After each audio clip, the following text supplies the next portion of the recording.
Bradley Lewis was born on October 15, 1997, in Kingswood, a small town in southwestern England, where he spent his life. His family was typical of many English working-class families. His father worked at a local factory, and his mother worked at a small pharmacy. Bradley was the only child in the family, and this may have played a role in shaping his character. From an early age, he was a source of pride for his parents, a kind and caring young man who tried not to disappoint them. At school, Bradley was not only a good student but also an active participant in school life. He was into sports, especially football, and was pretty popular with his peers. His grades were solid, and after high school he decided to go to college to continue his education. He chose a business management major, hoping to work in the business world in the future. However, his college career didn't last long. After his first year, Bradley felt that education was not fulfilling for him and decided to change the course of his life. After Bradley left school, he returned to Kingswood, where he got a job at a construction company. His hard work and determination allowed him to quickly secure a stable position in the company. He was known among his colleagues as a reliable and honest worker who was always willing to help others when they found themselves in difficult situations. In his free time, Bradley often spent time with friends, participating in various activities, and also found solace in active recreation, such as cycling and fishing. At some point in his life, Abigail White came into his life. It happened about 2 years ago when they met at a party at a pub where Bradley often spent his evenings with friends. Abigail was a bright and confident young woman who immediately caught Bradley's attention. She was a few years younger than him, but they quickly found common ground and began a relationship. Abigail, like Bradley, was from a small town, but her life had been much more difficult. She was independent and ambitious, not limiting herself in her choice of career opportunity. Their relationship developed rapidly, and a few months after they met, they moved in together. Bradley was impressed by Abigail's determination, her ambition, and her desire to improve her life. She often supported him in his plans and endeavors. Together, they began to make plans for the future, and Bradley even considered continuing his education and returning to school. But his career ambitions still came first. Abigail also seemed like his complete opposite, which at some point attracted him even more. The couple got to know each other's friends and sometimes spent time outside the city, relaxing in small cottages in the suburbs of Kingswood. It seemed like a typical romantic story of a young couple, but, as in many relationships, there were difficulties. They would argue from time to time, but they always made up, and Bradley often said that Abigail was the person he wanted to spend the rest of his life with. There was a lot of good in their relationship, but despite this, there was always something in the air, a tension that eventually came to a head. On March 25, 2022, on that fateful evening, Bradley and Abigail spent the day together. As usual, they went to their local pub, where Bradley met up with a few friends. The evening promised to be quiet, and as always, the locals gathered at the pub to spend time together and enjoy a drink. But as often happens, the evening did not end as they had planned. An argument broke out between Bradley and Abigail. By the time they left the pub, the tension between them was at its peak. Outwardly, nothing unusual was happening, but both were clearly in an agitated state. Bradley felt that the relationship was becoming complicated, and Abigail was upset that she had not been supported in an argument with several people she had encountered at the pub. The couple left the pub, and upon returning home, Abigail discovered the unimaginable. Bradley was lying in the kitchen with a stab wound to his chest. His breathing was weak, and despite her attempts to help, she was unable to save him. Abigail panicked and dialed 911, but the paramedics who arrived a few minutes later were unable to do anything. Bradley was dead. The police arrived at the scene, but it was not immediately clear what had happened. Abigail claimed she did not know how it had happened, and although there were obvious traces of blood, the accident theory did not seem plausible.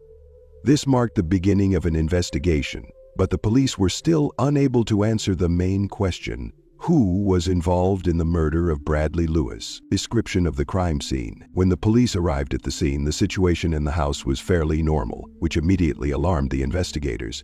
There were no obvious signs of a struggle or damage to the premises. Only 2 people were in the house: Abigail White and her deceased boyfriend Bradley Lewis. Bradley was lying in the kitchen. Next to him on the floor was a knife with obvious traces of blood, but otherwise the scene looked quite ordinary. The only exception was the blood that covered part of the floor and kitchen surfaces, apparently left behind from the severe stab wound that caused Bradley's death.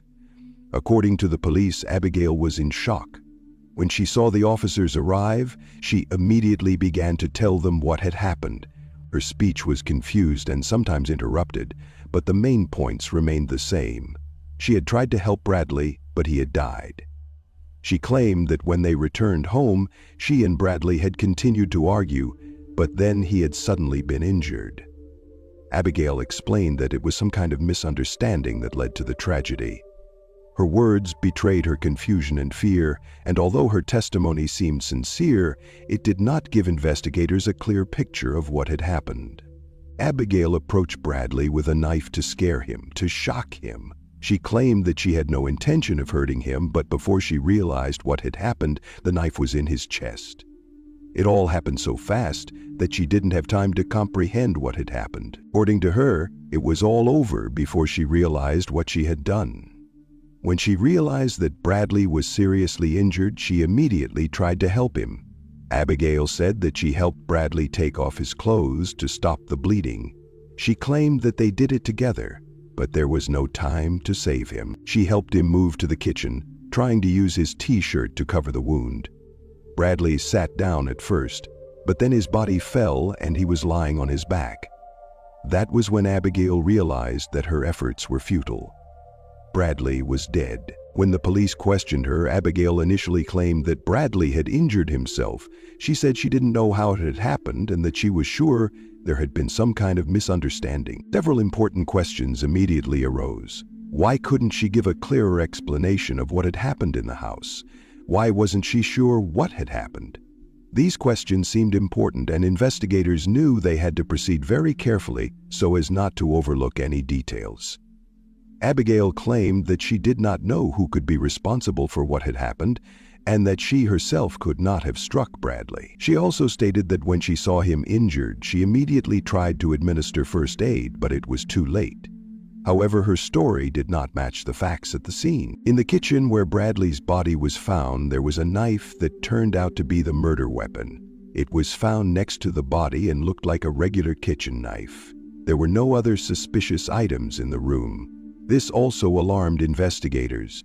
Usually in cases of domestic murders, the killer or criminal leaves behind not only the victim, but also clues that can reveal their motives and the course of events. But in this case, there was nothing of the sort. All that remained was the knife, blood on the floor, and a few strange details in Abigail's testimony. Investigators began collecting evidence. Traces of blood were found on the floor where Bradley lay, but there were no obvious signs of a struggle in the house. There were no scattered items, broken or damaged objects, nothing that could indicate violence. Only the knife and traces of blood on the surface, combined with Abigail's incomplete and contradictory statements, led to the conclusion that something in this picture did not add up. She kept repeating that she didn't see who could have inflicted the wound, and despite her apparent distress, investigators began to doubt her story more and more. Was her testimony sincere, or was she hiding the truth? There were several theories that piqued the investigators' interest. The first was that Abigail could have accidentally fatally wounded Bradley during the altercation. However, even in this case, many questions remained. Why couldn't she give more precise answers about what had happened? Why couldn't she say exactly how it happened if her version of an accident was true? The second theory was that Abigail might have been involved in a premeditated murder. Perhaps the argument was the catalyst for her actions, and when the situation got out of control, she decided to take the ultimate step. But despite these theories, investigators did not have enough evidence to say for sure what happened on that fateful evening. There were no witnesses in the house, and the surveillance camera at the pub could not provide accurate information about how the argument between Abigail and Bradley continued after they returned home. She only recorded a general moment of their conflict at the pub, which did not seem significant enough to cause such a tragedy. Around the same time that investigators discovered that Abigail had changed her story several times, they began to ask themselves new questions.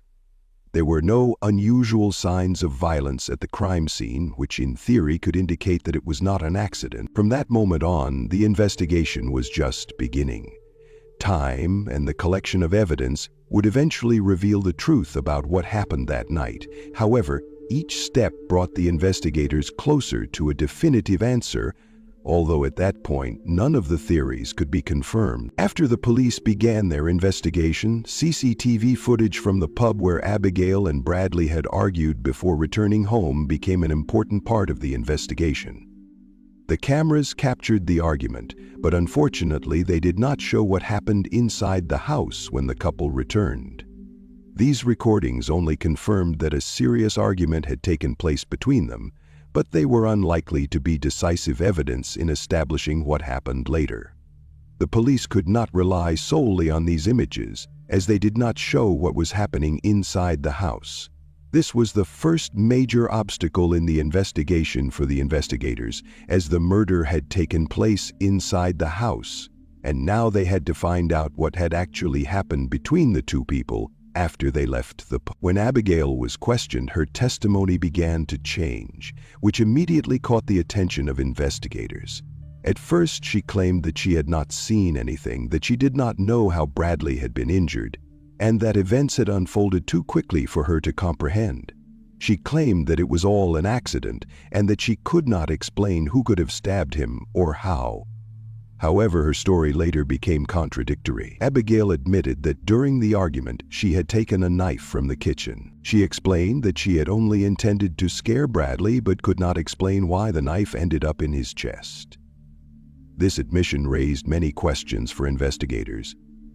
At first glance, her confession seemed sincere, but the contradictions in Abigail's story immediately made investigators suspicious. Why did she first claim that she saw nothing and then admit that she took the knife from the kitchen? Why did she choose that particular moment to confess her role in what had happened? Investigators began to realize that her testimony might be distorted, which could mean that she was hiding important details or trying to justify her actions. The investigation had reached a point where it was necessary to gather as much information as possible to confirm or refute Abigail's testimony. The police continued to collect evidence. The testimony of neighbors played an important role in this process. Although they had not witnessed the crime itself, they were able to describe the couple's behavior in the days and weeks leading up to the tragedy. Some neighbors said that Abigail and Bradley's relationship had become more tense recently, that they had been arguing frequently, and that both seemed to be going through difficult times. This testimony helped investigators form a more complete picture of what was going on in their lives. However, the most important element of the investigation was the analysis of the bloody traces found in the house. When investigators examined the crime scene, they noticed details that could indicate that the murder was not accidental. The blood left on the floor and kitchen surfaces suggested that the knife wound was inflicted while Bradley was conscious and trying to respond to Abigail's actions. Blood stains on various parts of the kitchen indicated that he had tried to move, but his condition was deteriorating, which was consistent with Abigail's account of how she tried to help him after the wound was inflicted. All of this formed an important picture of the events that investigators had to piece together. The police also analyzed the knife found near Bradley's body. It was a standard kitchen knife with no particular features indicating that it had been used as a murder weapon beforehand. However, experts found that the knife was sharp enough to inflict a fatal wound with a single blow to the chest. What was surprising was that the knife was found next to Bradley's body and not in Abigail's hands, which made investigators wonder why she did not try to dispose of the murder weapon if it was indeed an accident. These details seemed strange and suggested that something in her story did not add up. The medical examiner confirmed that Bradley's death occurred quickly after he was wounded. She explained that the injury was fatal and that death most likely occurred within minutes of the blow. This fact was further evidence that the entire scene of Bradley's death was at least partially staged and that her actions were not accidental. This, of course, did not prove Abigail's direct involvement in the murder, but it became clear that she could have been involved to a significant extent. The evidence gathered and the testimony of neighbors increasingly pointed to the fact that the relationship between Abigail and Bradley was indeed tense, and that she probably made the decision to act without hesitation during the argument. Investigators began to piece together a picture of how their conflict-ridden relationship could have led to tragedy. Witness statements and analysis of the crime scene confirmed that the argument that triggered the tragedy was not accidental. Each new piece of evidence further convinced investigators that Abigail could have been involved in the murder and that she had tried to hide the truth about her actions. Now the investigators were faced with the task of not only uncovering the events of that fateful evening, but also understanding what could have prompted Abigail to make such a decision. To do this, they needed to continue gathering evidence, and each piece could be the key to solving the mystery. One thing was clear: the case was becoming increasingly complicated, and it was important to find the moment that could explain what really happened on that fateful evening that ended in tragedy. On March 28, 2022, a few days after the tragedy, Abigail White was arrested. Investigators, carefully analyzing all the evidence and testimony gathered, concluded that she was involved in the murder of Bradley Lewis. At that point, the investigation had sufficient grounds for suspicion. Abigail's contradictory statements, her inability to accurately explain what happened in the house, and numerous inconsistencies in her stories became increasingly apparent. At the same time, forensic evidence clearly confirmed that the stab wound that caused Bradley's death was inflicted intentionally, not accidentally, as Abigail herself claimed. These facts convinced investigators that Abigail may have been not only a witness to the tragedy, but also a direct participant. Abigail's arrest was an important turning point in the investigation. Despite her emotional testimony, full of fear and confusion, the police could not ignore the obvious inconsistencies and the growing amount of evidence pointing to her possible guilt.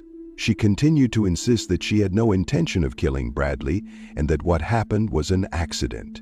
However, her own confessions, which changed during the interrogations, became the main argument of the investigation against her. At one point, she admitted that she had taken a knife from the kitchen, but claimed that she had only intended to scare Bradley, not to fatally wound him. However, the lack of other obvious signs of violence and the flawed logic of her story contradicted this version of events. When the police presented Abigail with irrefutable evidence, her position changed. Investigators provided her with the results of a forensic medical examination, which showed that the wound inflicted on Bradley was severe and deliberate, indicating intentional action.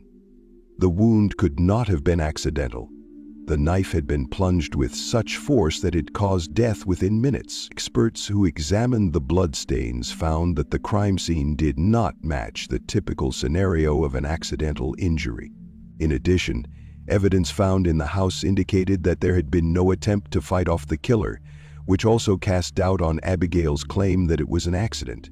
Despite her attempts to justify her actions, investigators were convinced that she was responsible for Bradley's death. They believed that during the argument, which Abigail claimed began in the pub, she lost control of the situation. Nervousness, aggression, and pent-up emotions led her to decide to stab him. According to investigators, all of Abigail's actions that evening were the result of her rash behavior in a moment of emotional distress. When Abigail was arrested, she could no longer hide the fact that her actions had led to tragedy. Contradictions in her testimony began to work against her. At the time of her arrest, she was presented with concrete evidence, including surveillance footage from the pub, medical reports, and blood analysis results. This evidence showed that she had been actively involved in the incident and that her actions were deliberate. Investigators believed that she had not only struck the victim but also attempted to conceal the truth, possibly out of fear for her own life and the lives of her children. When Abigail was arrested, she was informed of her rights and the procedure for further action. The police conducted additional interviews with her, during which she did not deny that she had wounded Bradley, but again claimed that it was not done with the intention to kill. Investigators continued to insist that her actions were deliberate. At this stage, it became clear that Abigail was trying to mislead the investigation, which only served to strengthen suspicions. Later, analyzing the entire spectrum of events, investigators concluded that the quarrel between Abigail and Bradley in the pub was only the beginning of what led to the tragedy. The couple was experiencing serious emotional and psychological difficulties. Witnesses and neighbors reported numerous conflicts between them in recent months. Abigail repeatedly complained about Bradley, claiming that he did not support her. These circumstances only reinforced the investigators' version that during the argument at home, she was unable to control her emotions and decided to kill him. After her arrest, Abigail was taken into custody and preparations for the trial began. Investigators continued to gather all possible evidence to prove her guilt and prepare the final indictment. Every detail, every piece of information obtained from witnesses, analysis of bloodstains and other physical evidence gradually pieced together a clear picture of what happened on that fateful evening. Abigail's arrest was an important milestone in the investigation. The police were confident that she was entirely responsible for Bradley's death, and their further work was focused on proving her guilt in court. Contradictions in her testimony and inconsistencies with the reality of the events continued to raise suspicions, and investigators were confident that the truth about what had happened would soon be revealed. The trial at Bristol Crown Court began with a detailed examination of the circumstances surrounding the crime that led to the death of Bradley Lewis. Abigail White was charged with the murder of her boyfriend, and her version of events was presented during the trial. She admitted her guilt in manslaughter but claimed that her actions were not intended to kill Bradley.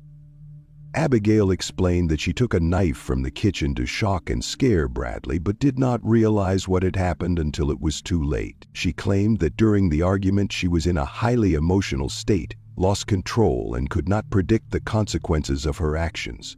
However, evidence gathered during the investigation contradicted her testimony. A forensic medical examination showed that the knife wound was intentional and aimed at a vital part of the body. Surveillance cameras from the pub confirmed that there was a conflict between Abigail and Bradley, but could not clarify what happened in the house after the couple returned home. Also, bloodstain analysis at the crime scene, along with medical examiner data, showed that Bradley died quickly, which backed up the idea that the stab was meant to cause serious harm. Despite Abigail's admission of manslaughter, the judge and jury could not ignore the fact that her actions were the result of her aggressive emotions at the time of the altercation. Investigators and lawyers argued that Abigail had the opportunity to stop her actions but continued, which ultimately led to the tragic outcome. The court also considered her behavior after the crime, when she initially tried to conceal the true circumstances of what had happened, claiming that Bradley had injured himself. This behavior raised doubts about her sincerity and whether she truly understood the consequences of her actions. The couple's personal life was also discussed during the trial. The court proceedings revealed a lot of information about the toxic relationship between Abigail and Bradley. Witnesses testified about frequent arguments and heated conflicts that occurred in their lives.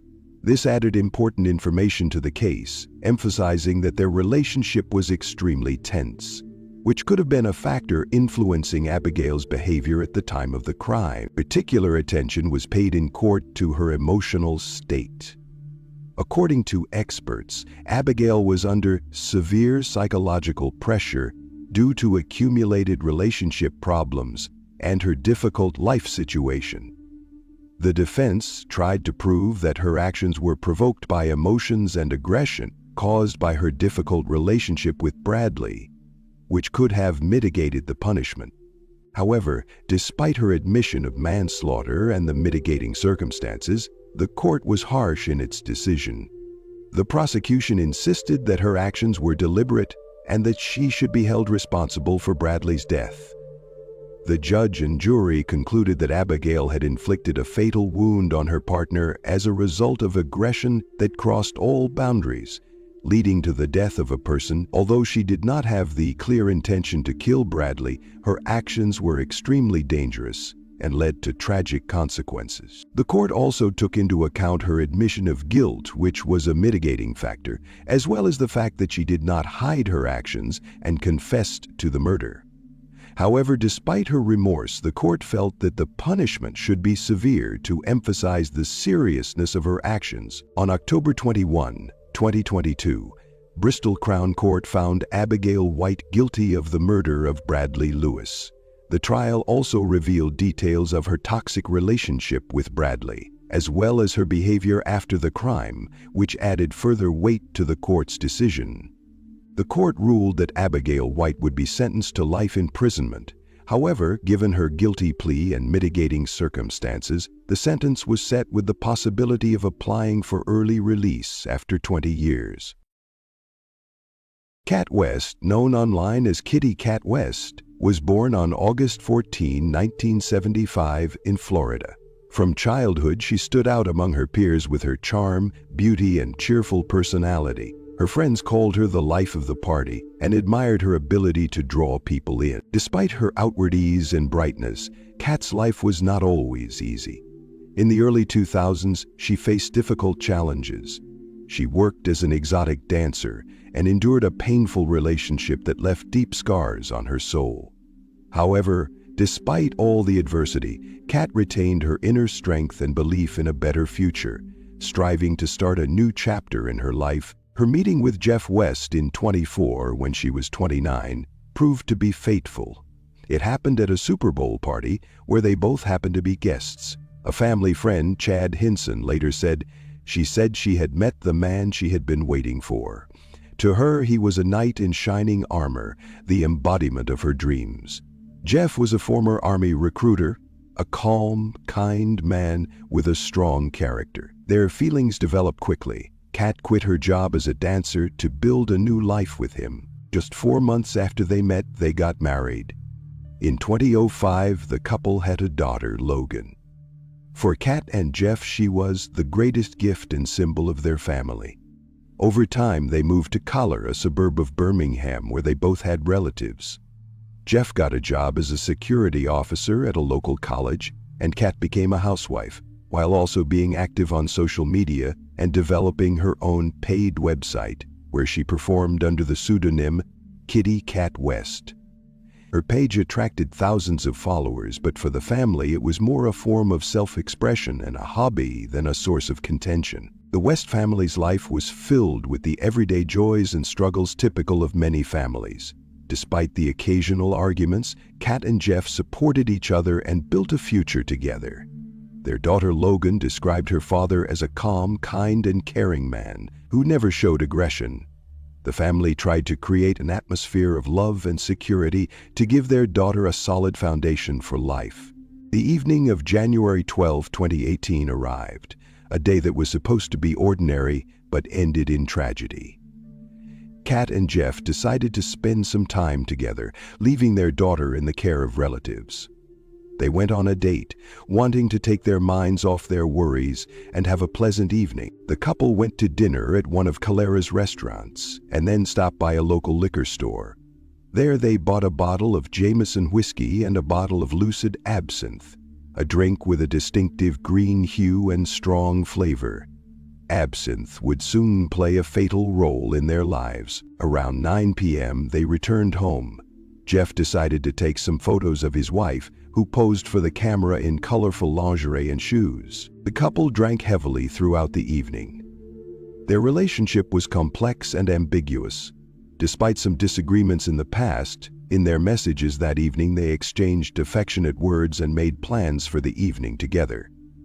The messages contained expressions of love and care, reflecting the lingering affection between them and their desire to preserve their family. At some point, Jeff, annoyed by Kat's constant attention to her phone, grabbed the device and threw it outside. Kat, without wasting any time, went out after her phone. She was wearing the same outfit, no pants or shoes. This scene was the last time Kat was seen alive by her neighbors. At around 5 a.m. on January 13, 2018, a 19-year-old neighbor on her way to work at a fast food restaurant discovered Kat West's body near her home. She was in a vulnerable position, half naked and unconscious. The neighbor immediately called the police, setting off a chain of events that shook the Calera community and prompted a serious investigation. The tragedy devastated the family and friends. Many could not believe that such a thing could happen in their quiet suburb, in a family they considered exemplary. Neighbors described Kat as a cheerful and energetic woman who always knew how to get along with people. Her activity on social media, including her work on a paid website with explicit photos, surprised some and condemned others. But no one imagined that it would lead to tragedy. For Jeff, that evening was a turning point.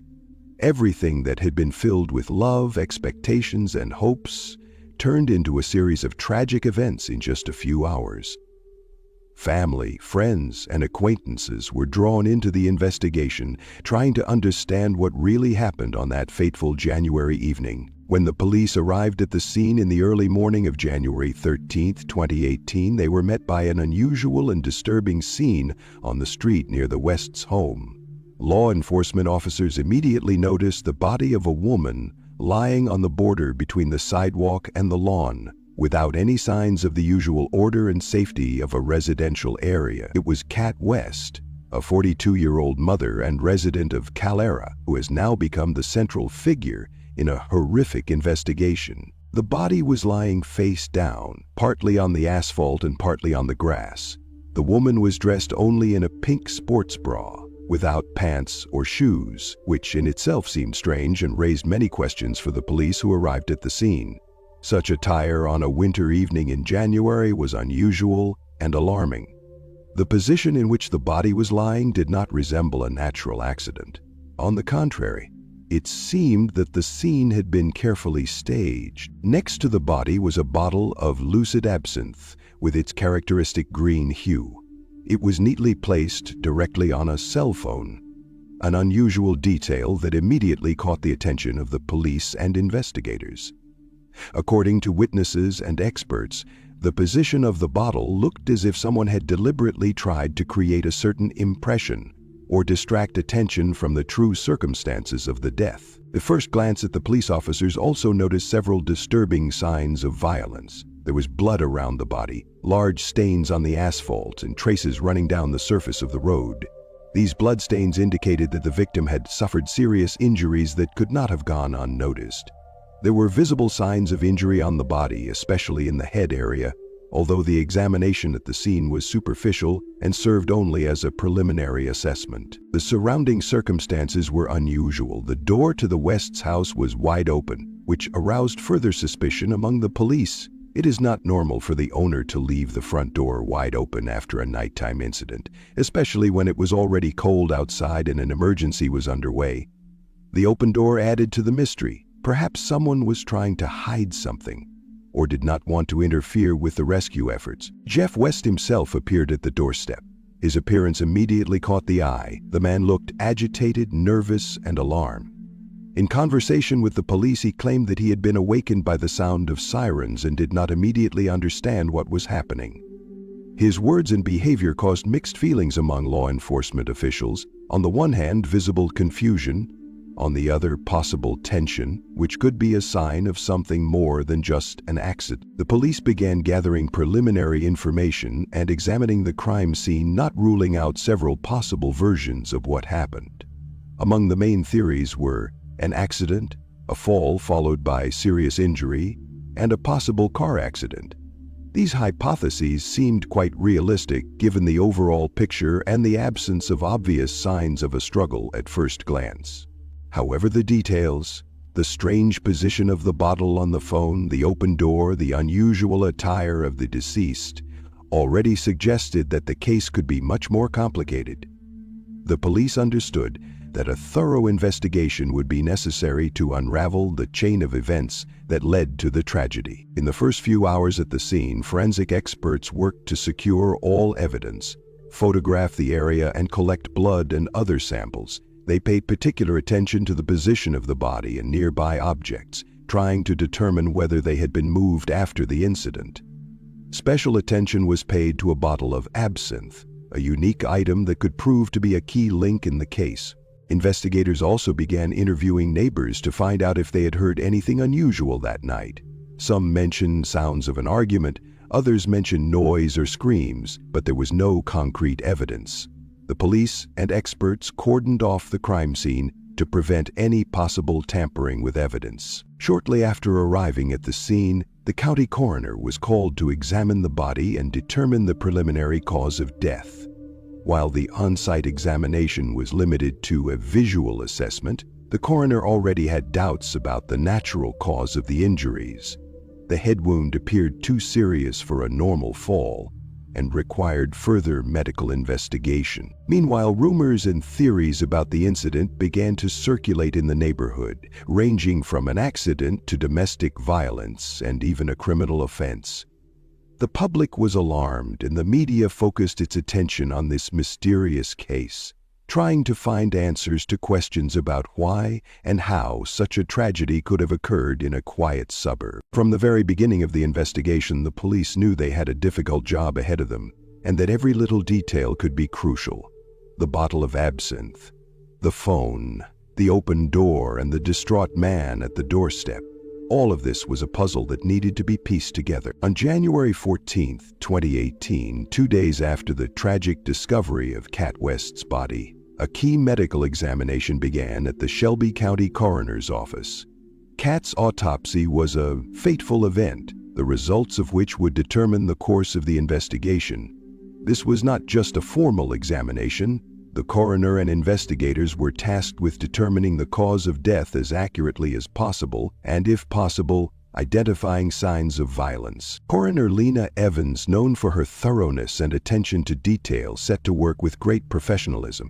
Her experience in forensic medicine included hundreds of similar cases, and she understood that the correct interpretation of injuries could determine not only the course of the investigation, but also the fate of many people. During the examination of the body, Kat Evans noted severe head injuries, a 2-inch deep laceration with numerous hematomas and hemorrhages around it.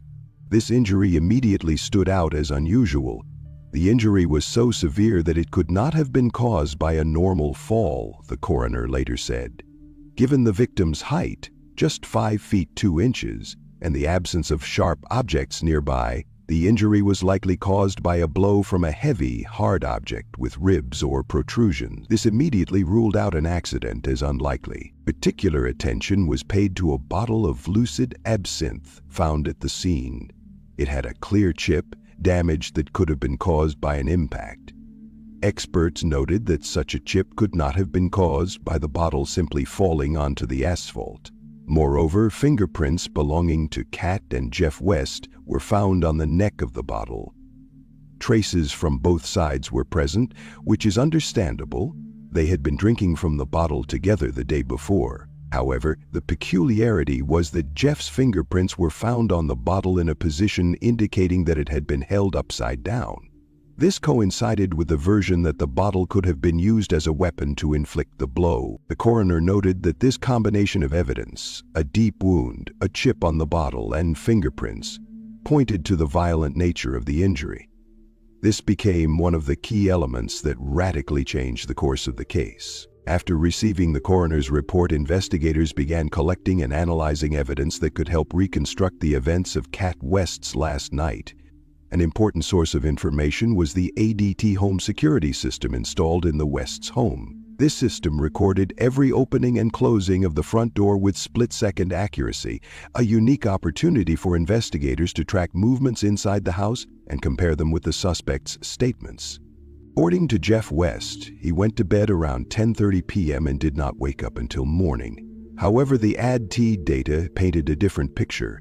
The front door was opened at 10:53 and 1 second p.m., closed 10 seconds later, and then opened again at 1:51 and 46 seconds AUMM, and remained open until 5:12 AUMM. These facts caused investigators to doubt the veracity of Jeff's statements. To clarify the defendant's activities during the specified period, investigators requested data from his cell phone. There were records from a fitness app that tracked the number of steps and movements. Despite West's claims that he was asleep, the data showed that he took 18 steps between 11:03 p.m. and 11:10 p.m. clear evidence that the man was active at a time when, according to his version of events, he was asleep. This digital evidence played a huge role. It provided objective data independent of Jeff's testimony that investigators could rely on to verify the suspect's story. The next important stage of the investigation was analyzing the text messages between Kat and Jeff. Investigators obtained correspondence from several weeks prior to the tragedy.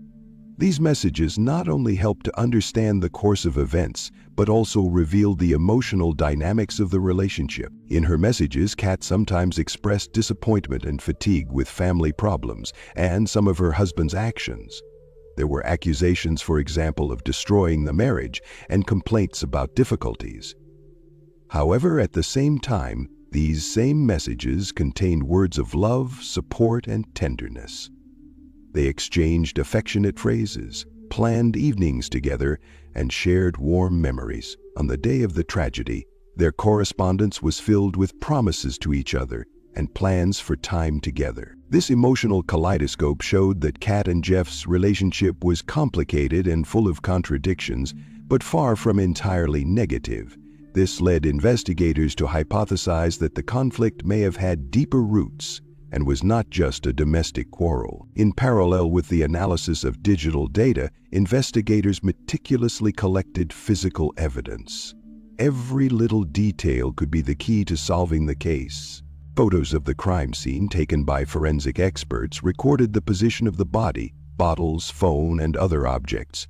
Kat's body was lying face down with obvious signs of bleeding. Next to it was a bottle of absinthe with a noticeable chip and fingerprints neatly placed on the phone. This arrangement raised suspicions that the scene may have been staged to mislead the investigation. Blood samples were collected from the clothing and body for DNA analysis to determine their origin. Fingerprints on the bottle and other items were thoroughly examined. The investigation sought to establish whether anyone else had come into contact with the items in order to rule out or confirm the involvement of third parties. Forensic experts also assessed traces that could indicate a struggle or resistance, although at first glance there were no obvious signs of a struggle inside the house. This further complicated the understanding of how exactly the incident occurred and what triggered the tragedy. Based on all the data collected, investigators began to piece together a clear picture of events. The theory of an accidental fall, a car accident, or an accident no longer explained the serious injuries and evidence found at the scene. Investigators conducted extensive interviews with witnesses, including neighbors, relatives, and acquaintances of Kat and Jeff, to determine the nature of their relationship and the possible causes of the tragedy. During the interviews, opinions differed.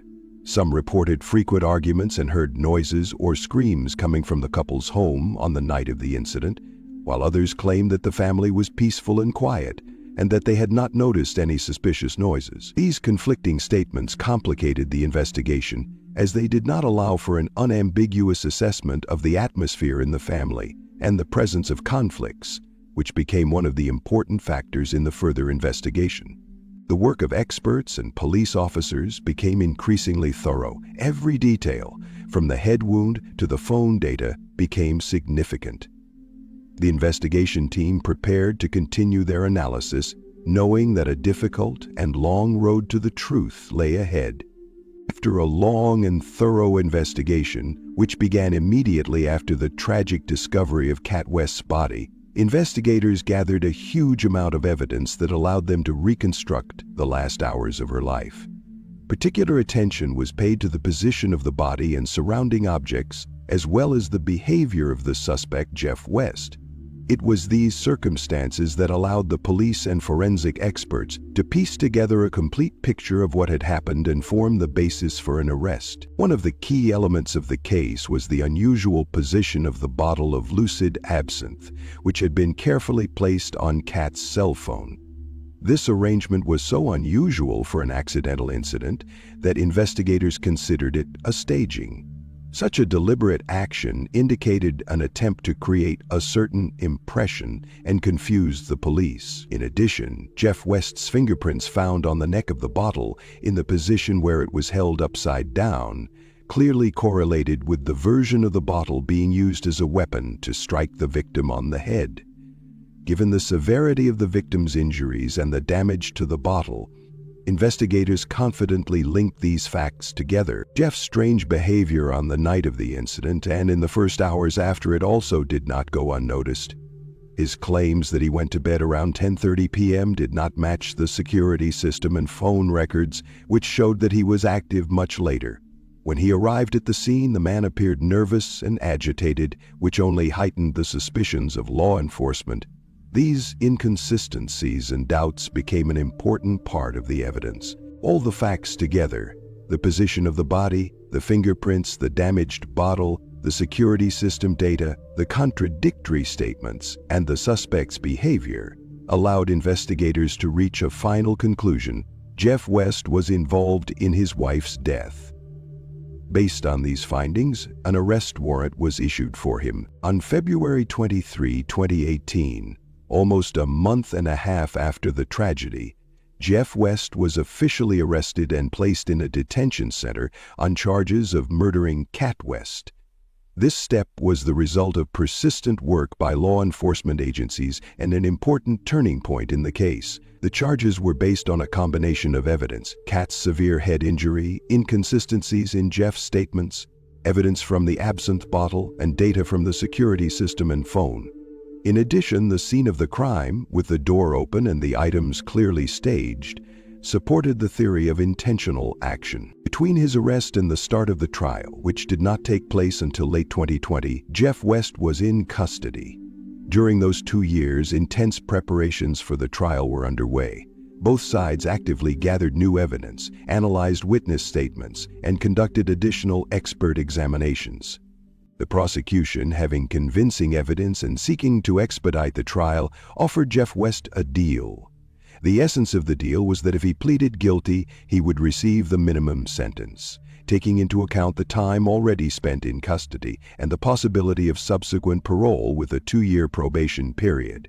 Such a compromise would have avoided lengthy and exhausting court hearings and reduced the risks for both sides. For the defendant, it meant a chance to be released sooner and start rebuilding his life. However, Jeff firmly rejected the offer. He insisted on his innocence and claimed that his wife's death was the result of an accident caused by a fall while under the influence of alcohol. This refusal significantly complicated the process, forcing the prosecution to prepare for a full trial and prove guilt in a complex and lengthy investigation. At the same time, Kat and Jeff's families found themselves on opposite sides.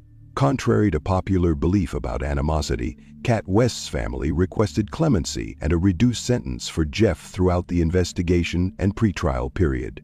They urged the court to take into account all the circumstances of the case, the man's condition and long years of service in the Army, as well as his behavior after the tragedy. On the other hand, Jeff's family maintained his innocence, insisting that Kat's death was the result of a tragic accident and that he was not involved in her death.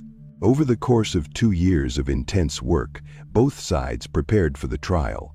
It was important for the prosecution to prove that Jeff West was not only responsible for his wife's death, but that his actions were unjustifiably risky and led to her death. The defense, on the other hand, based its case on the absence of intent and claimed that it was a tragic coincidence. This period was marked not only by legal battles but also by psychological pressure on all those involved: Kat's family, the defendant, and his loved ones. Psychological and psychiatric examinations and additional investigative measures helped to clarify details, strengthening the positions of both sides. Thus, from the moment of his arrest in February 2018 until the start of the trial in November 2020, the case became significantly more complex and required maximum attention. Jeff West spent this time in custody, waiting for an opportunity to prove his position or decide on his further conduct in court.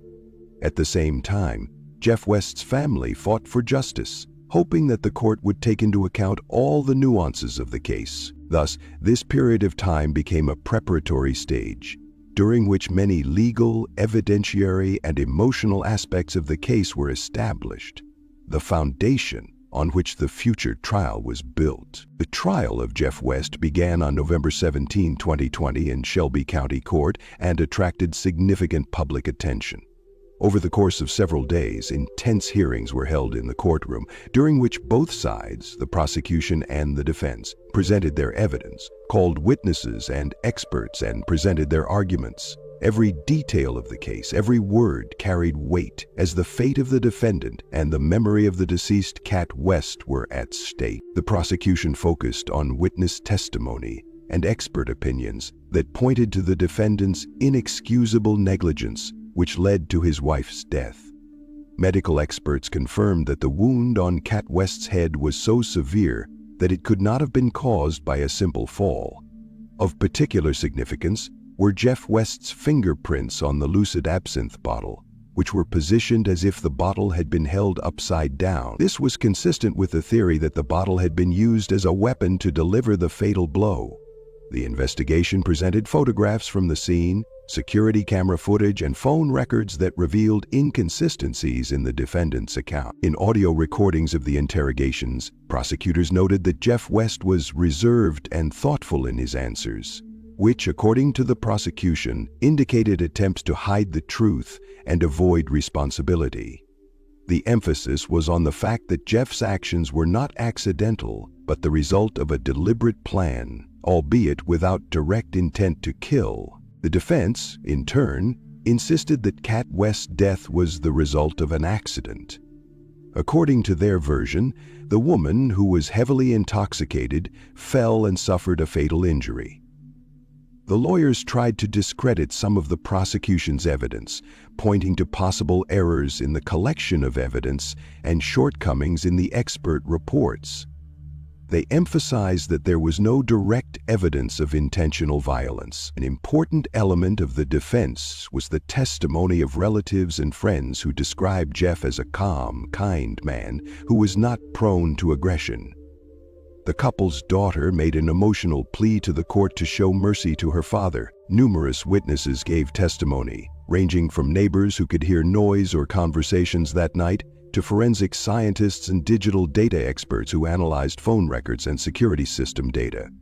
Experts described in detail the autopsy results and the characteristics of Cat's injuries. All of this created a complex and multifaceted picture that required the jury to carefully weigh each piece of evidence. Despite the emotional toll, the trial was conducted strictly according to the law, with attention to the rights of both sides. The jury deliberated for several hours, trying to reach a unanimous decision. On November 24, 2020, the Shelby County Court found Jeff West guilty of the manslaughter of his wife, Cat West. The jury found that the defendant's actions were unintentional but resulted in death due to his reckless behavior. On February 8, 2021, Judge William Bostick III sentenced Jeff West to 16 years in prison, taking into account the time he had already spent in custody. The judge noted that he took into account the defendant's lack of a criminal record, his military service, and his family's support as mitigating factors, but emphasized the seriousness of the crime and the need for a fair punishment. Jeff West immediately announced his intention to appeal the sentence. This trial was an important milestone, marked by intense struggle between the parties and public attention. It was clearly stated that careless actions resulting in the death of a loved one will not go unpunished. Rebecca Lynn Gould was born on February 18, 1982 in San Angelo, Texas. She was the second of 4 daughters in a family characterized by intellectualism, mutual understanding, and discipline. Her father, Larry Gould, taught criminology and sociology at a college and conducted research in the field of justice. Her mother, Diana Gould, worked in medical administration and raised her children, balancing her career with her family life. The Gould home valued books, long conversations at the dinner table, respect for opinions, and a thirst for knowledge. From an early age, Rebecca showed a lively mind and a penchant for the humanities. She read more than her peers, was attentive to detail, and was interested in languages and music. In high school, she participated in the school newspaper, volunteered, and took additional French courses. Teachers and peers described her as a calm, thoughtful girl with a strong sense of justice. At the same time, she was not withdrawn. On the contrary, she was able to form warm, trusting relationships, although she kept herself out of the spotlight. After graduating from high school, Rebecca enrolled at the University of Arkansas in Fayetteville, choosing to study applied linguistics. At the same time, she worked part-time in a music store, played the piano, and was actively involved in intercultural student projects. She had a clear goal: to go abroad in a few years to teach English, possibly in France or Japan.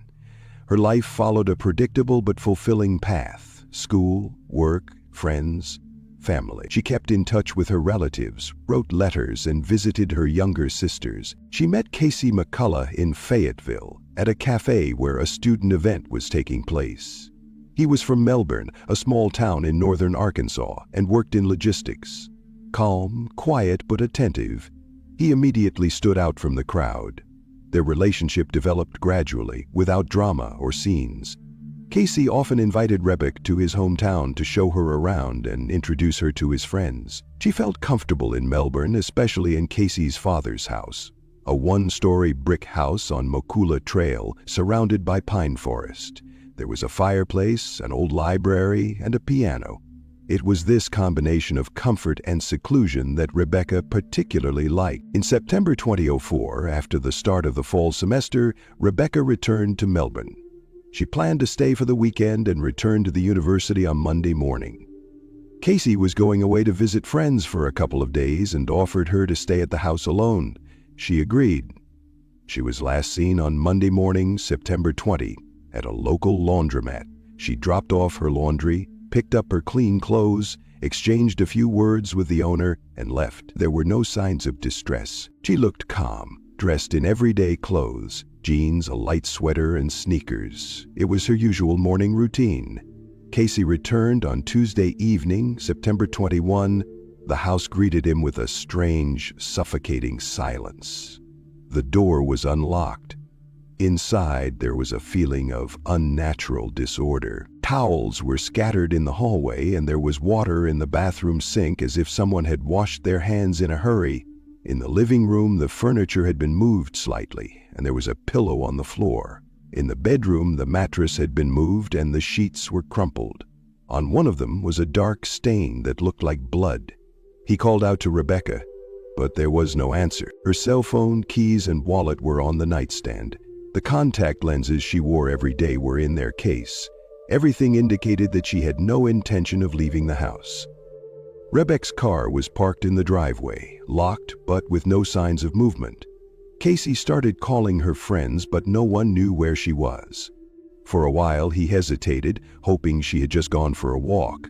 But with every passing minute that seemed less and less likely. Not wanting to jump to conclusions, he called several of her friends again, and when he got no answer, called the police. At around 6:00 p.m. that day, officers from the Izard County Sheriff's Office arrived at the house. When the first officers from the Izard County Sheriff's Office arrived at 15 Mokula Trail at around 6:40 p.m. on September 21, 2004, they had no idea that they were about to encounter a case that would become the most difficult of their careers.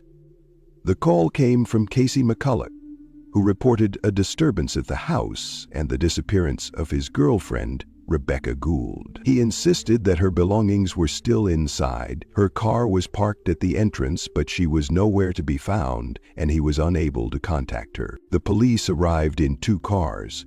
One of the officers, Deputy Sheriff Charlie Melton, was the first to enter the house, armed with a notebook and a camera. In the hallway, he was met by a strange smell.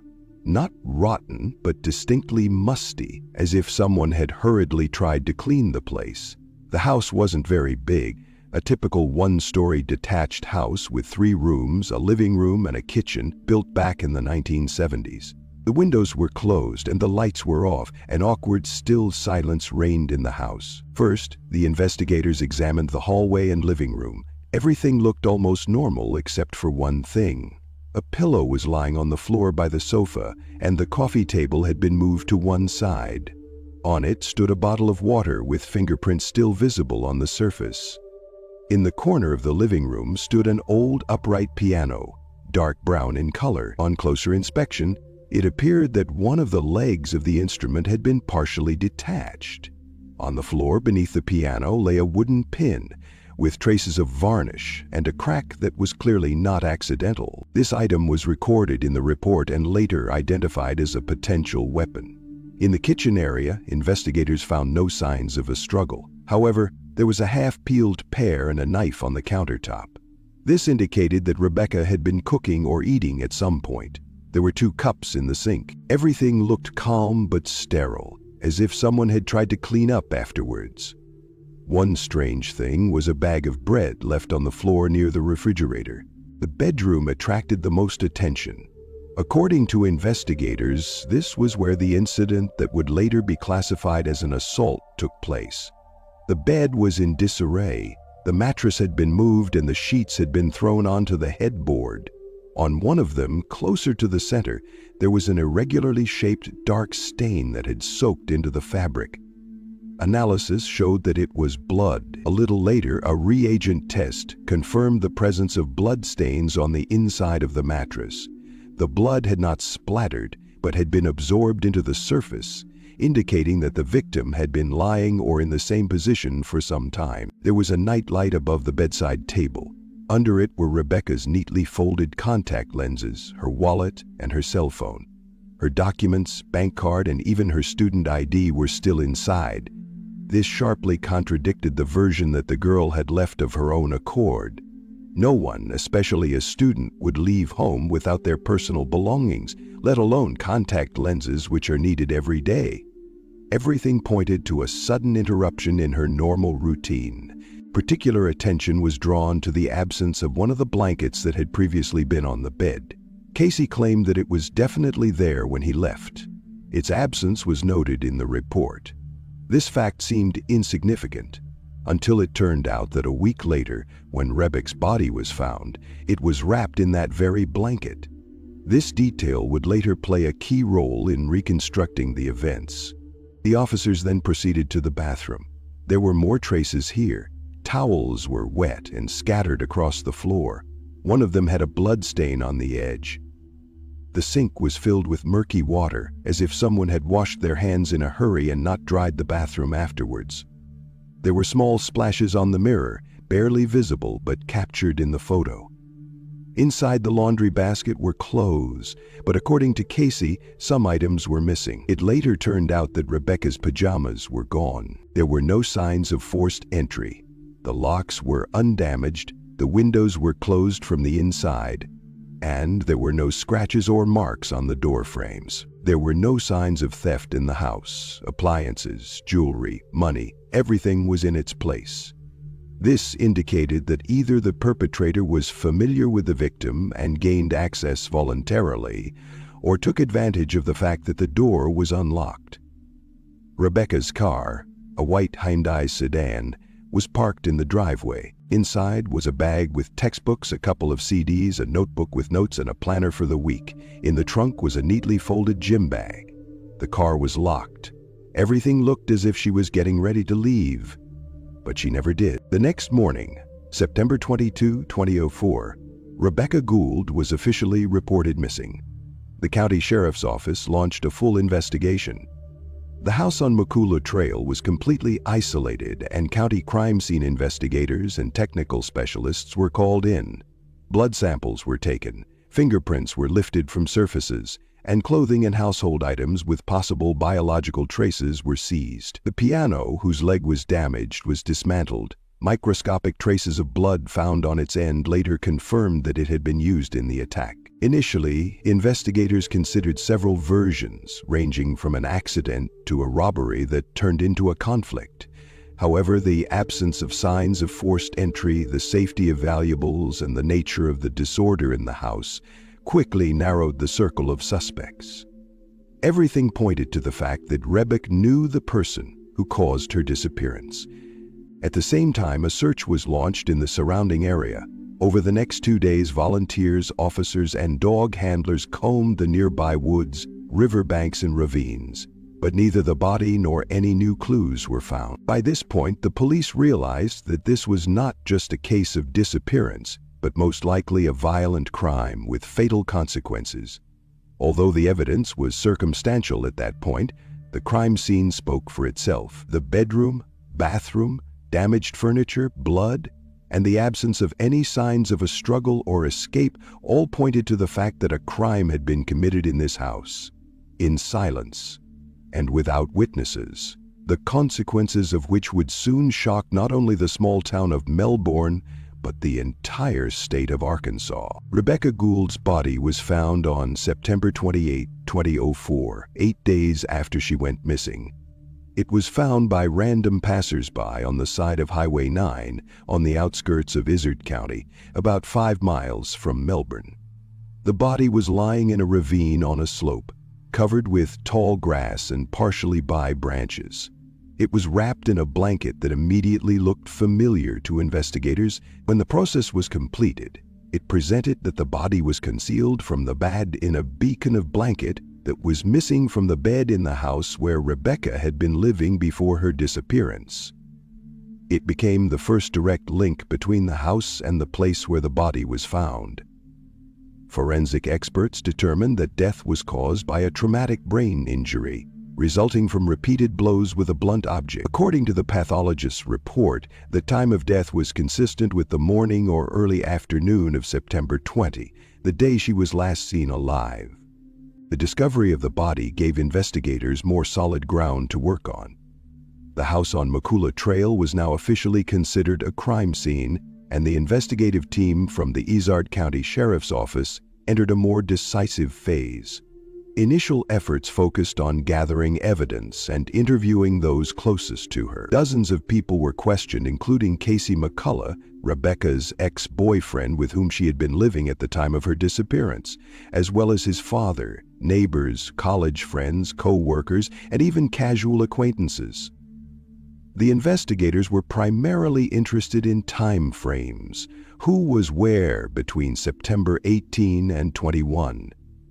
Casey, as the last person to have contact with Rebecca, naturally found himself the focus of attention. However, his alibi was confirmed. He was out of town, in Mono, 120 kilometers from Melbourne, in the company of several friends. These friends gave consistent statements, and phone records, bank card transactions, and even data on his movements confirmed his story. This did not completely clear him of suspicion, but it moved him from the category of primary suspects to that of key witnesses. As part of further investigations, polygraph tests were conducted. Casey passed the test, as did several people from his circle, including his father, a couple of neighbors, and 2 acquaintances who had visited the house earlier. Some of the polygraph results were inconclusive. Several people showed stress reactions to questions about their knowledge of the details of the crime. However, according to modern methodological standards, the polygraph itself is not evidence, and these findings were recorded in the reports but did not lead to arrests. At the same time, work began on physical evidence. Traces of biological material were collected from the bedroom, bathroom, living room, and even from furniture, blood, hair, and epithelial microparticles. Fingerprints were taken from several surfaces, including door handles, the leg of a piano, which, as it later turned out, was the murder weapon, and a water bottle found on the table. Unfortunately, the forensic technology available in 2004 did not allow for in-depth genetic analysis of weak and scattered samples. Databases were limited, and none of the prints found matched any existing criminal records. Investigators turned to the Federal Bureau of Investigation for help. In particular, the FBI was called in to compile a behavioral profile of the alleged perpetrator. Experts suggested that the perpetrator most likely knew Rebecca, had access to the house, acted alone, and may have had personal feelings for her, both romantic and possibly envy or anger. The profile was fairly typical, did not provide a specific name, but confirmed suspicions that the perpetrator was not a random passerby. Rebecca's past connections were analyzed, including people she studied with, worked with, and interacted with on social media. But they were all gradually ruled out, some because of alibis, some because of lack of motive, and some because of the results of additional checks. However, despite the extensive work done, by the end of 2005 the case began to stall. The word insufficient appeared more and more often in investigators' reports. Not enough evidence, not enough testimony, not enough logical connections. Although the case remained active, the pace of the investigation slowed. The reasons for this were both internal and external. First, there was no obvious motive. Rebecca was a gentle person who did not conflict with those around her, had no known enemies, and did not lead a risky lifestyle. None of the messages on her phone or in her email contained any threats. None of her acquaintances suggested any hidden conflicts. Her disappearance seemed sudden and inexplicable, even to those closest to her. Second, the crime took place in a house located in an isolated part of the city, which ruled out the possibility of witnesses.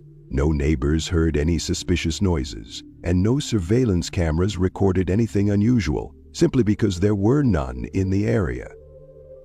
The time frame between Casey's departure and her return home gave the perpetrator the opportunity to act without fear of interference. Adding to the complexity and pressure was the local community.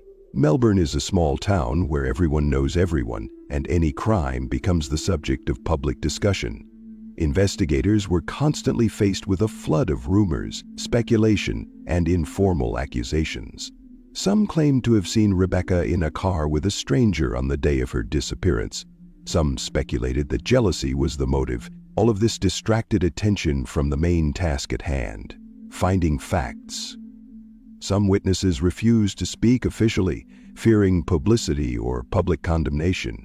According to unconfirmed reports, in the first days after Rebecca's disappearance, the house where she lived was not immediately cordoned off. This allowed people to move around it, possibly even removing or tampering with evidence. It was this loss of control over the crime scene that may have cost the investigation several critically important pieces of information. The police report later acknowledged that the initial examination of the premises was incomplete and delayed. Thus, by 2006, the Rebecca Gould case had been classified as hanging, active but without active progress. It remained open, but work on it was sporadic. Investigators came and went, and evidence was moved from one archive to another. The community continued to remember Rebecca, and memorial events were held every year. Her father, Dr. Larry Gould, repeated in every interview, "I will find who did this." But there were still no answers, and William Miller's name did not appear in any official version for almost 15 years. Almost 14 years after the tragedy, in the fall of 2018, the Rebecca Gould case unexpectedly returned to the public spotlight. This was thanks to a podcast created by private journalist and writer Catherine Townsend. The podcast was called Helen Gone and was dedicated to unsolved crimes in small American towns. Townsend, who had previously worked in London and then in New York, was personally familiar with Arkansas and decided to devote the first season of her project to the Rebecca Gould case. Her approach differed from traditional journalistic investigations. She didn't just retell the case, but traveled to Melbourne herself, talked to local residents, Rebecca's friends, police officers, retired officers, and even people who had previously been considered suspects. Her interviews were detailed, accurate, and unsensational, which quickly earned her listeners' trust. The podcast went viral. After the first episodes were released, it was covered by regional media and then by national publications. Under pressure from public interest and constant press coverage, the case was reopened in 2019 by the Arkansas Cold Case Unit. The FBI joined the investigation. The new team included not only operatives, but also digital forensics analysts using technologies that were either unavailable or in their infancy in 2004. The main task was to re-examine evidence that had previously yielded no results. It was particularly important to go through all of Rebecca's connections, including people who had appeared in interviews, phone records, and documents, but for one reason or another, had not been the subject of a targeted investigation. One of the key innovations was the use of digital forensics. Analysis of old phone calls, including those made from the McCullough home phone, and comparison of the geolocation of mobile devices recorded in the area of the house on the morning of September 20, 2004, made it possible to reconstruct the movements and calls with a high degree of accuracy. In addition, a cross-check was conducted of the routes of vehicles registered on highway cameras and in gas station and retail outlet logs during those days. All of this revealed new connections between objects and people. During this analysis, a name that had not previously been considered a priority came to the attention of investigators. William Alma Miller, Casey McCullough's maternal uncle. In 2004, he was in Arkansas, including the Melbourne area, but did not live there permanently, moved frequently, and left the state shortly after Rebecca's disappearance. In old statements, he was referred to as a family acquaintance, but the case never went to a detailed interrogation at that time. New methods made it possible to match his movements with activity around the house on the morning of September 20. At the same time, a check was carried out for possible biological traces, and although the DNA in the case still did not give a definite result, the overall body of evidence allowed law enforcement to obtain a warrant to question Miller. As of 2020, William Miller was living in Creswell, Oregon. He had changed his lifestyle, used a partially altered name, and worked in a low-skilled job, avoiding contact with the authorities. On November 7, 2020, investigators arrived at his home with a warrant for his arrest and a search warrant. Miller was detained and taken to the local police station. For 5 hours, he denied any involvement in Rebecca's disappearance. He claimed that he had not seen her in recent days, had not been at the house, was not familiar with the details of her life, and had little interest in what was happening. However, during the interrogation, under the influence of facts, contradictions in his testimony, and psychological pressure, Miller began to become confused and eventually admitted that he had indeed been at the house on the morning of September 20. According to his confession, there was an accidental conflict between him and Rebecca. He avoided giving details. He responded evasively to follow-up questions, but admitted that during the argument he lost his temper, grabbed the leg of the piano, and struck her. He was unable to explain what exactly triggered the outburst. He described his behavior as sudden rage, for which he feels guilty. After the incident, he wrapped the body in a blanket, loaded it into the back of his pickup truck, and drove out of town, where he dumped the body by the highway. He also admitted that he later attempted to cover his presence in the house by washing away traces in the bathroom and partially cleaning the premises. He did not provide any further explanation. After his confession, Miller was arrested. He initially refused voluntary extradition. Legal proceedings began to transfer him to Arkansas. In December 2020, after several hearings, he agreed to extradition. In January 2021, he was transferred to Arkansas and placed in a county detention center. On November 15, 2021, he was formally charged with first-degree murder. From that moment on, the investigation took on a new, final character. For the first time in all these years, the prosecution had a person who admitted his guilt and provided details that matched the evidence found and the testimony of witnesses. Thus, 16 years after Rebecca's disappearance, the suspect's capture was made possible by the combined efforts of a journalistic investigation, modern analytical methods, and the determination of those who had not forgotten that behind the dry term unsolved crime lies a real lost life. From that moment on, the case entered its final phase, the trial. After William Alma Miller's arrest and his confession during questioning in Oregon, the case went to trial. The charge was formulated as first-degree murder committed with a blunt object with aggravating circumstances, premeditation, attempted concealment of the body, destruction of evidence, and refusal to cooperate for nearly 2 decades. After his extradition to Arkansas in January 2021, Miller was placed in the Izard County Detention Center, where he remained under supervision until the start of the hearings. The first preliminary hearings began in the spring of 2021. The defendant made no loud statements, did not comment on the charges publicly, and refused to be interviewed by journalists.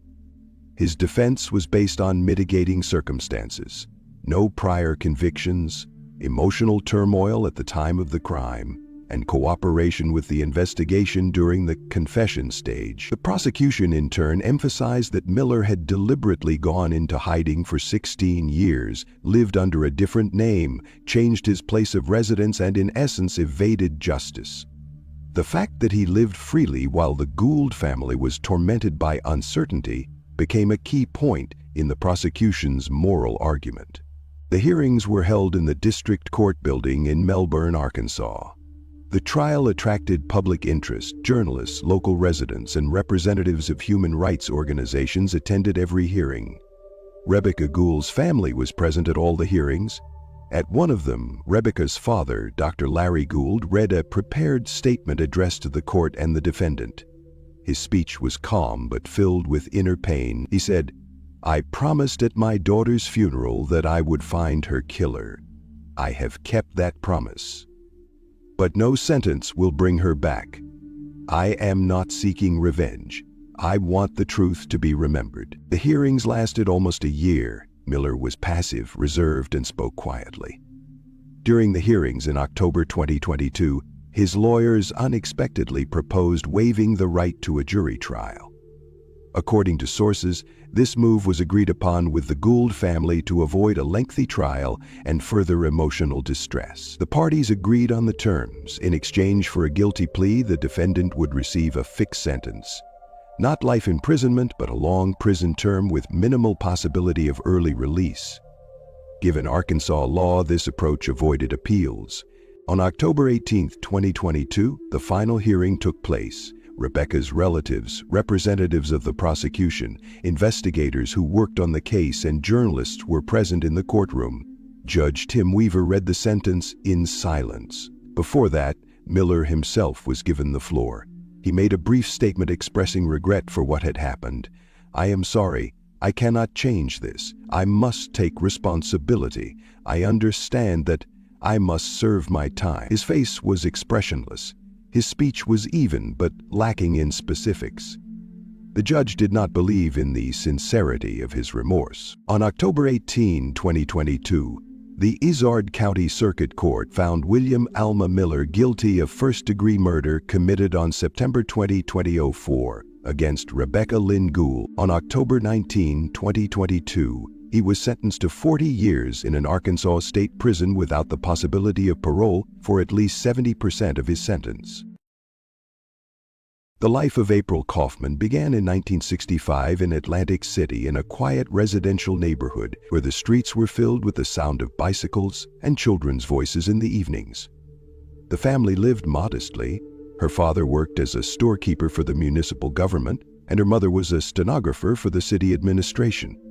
But despite the ordinariness of her life, April showed an inner drive from an early age. She always wanted to speak and to be heard. At school, she quickly became the leader of all school events, took part in theater productions, and by 10th grade was already considered the most media-savvy student in the district. Teachers noted her natural charisma and keen sense of language. After graduating from high school in 1983, she easily enrolled in a local college and then transferred to Temple University, where she chose journalism as her major. She studied with enthusiasm, but her academic program did not prevent her from working part-time. In the evenings, she presented short news bulletins on one of the local radio stations. After graduating from university, April stayed in South Jersey. She hosted morning and afternoon shows on regional radio, conducted interviews with public figures, and hosted short segments on health, education, and family relationships. Her voice was familiar to many. It sounded warm, confident, and unforced, like someone you want to trust. Her life off the air was just as active, raising a daughter from her first marriage, participating in city initiatives, and organizing charity events. Her marriage to her first husband ended after several years, without public scandal, but with a difficult divorce. April raised her daughter Kimberly on her own. They lived together in a small apartment, and although money was tight, the home was always filled with order, humor, and determination. Over time, having established herself in her profession, April expanded her sphere of activity. She became actively involved with veterans organizations, organized events in support of women returning from service, and provided counseling on adaptation issues. It was during one of these projects in the early 2000s that she met Dr. James Kaufman. He was older than her, with an established practice as an endocrinologist and a clinic in Linwood. He was a reserved, rational, self-confident man, He provided counseling to veterans with diagnoses related to metabolic disorders and often volunteered. The first conversations between April and James were professional, then organizational, then personal. By early 2003, they were no longer hiding the fact that they were dating. Later that year, they got married. Their home became one of the most recognizable in the neighborhood. A brick facade, a long driveway, a well-kept front yard, and an American flag flying from a flagpole. Neighbors recalled how April would work in the garden on Saturdays while James trimmed the lawn. At first glance, they were the perfect couple. Each was busy with their own work, but they always appeared together at town events. Against the backdrop of Kaufman's calm and reserved demeanor, April shone. She was photographed, interviewed, and invited to appear on local television programs.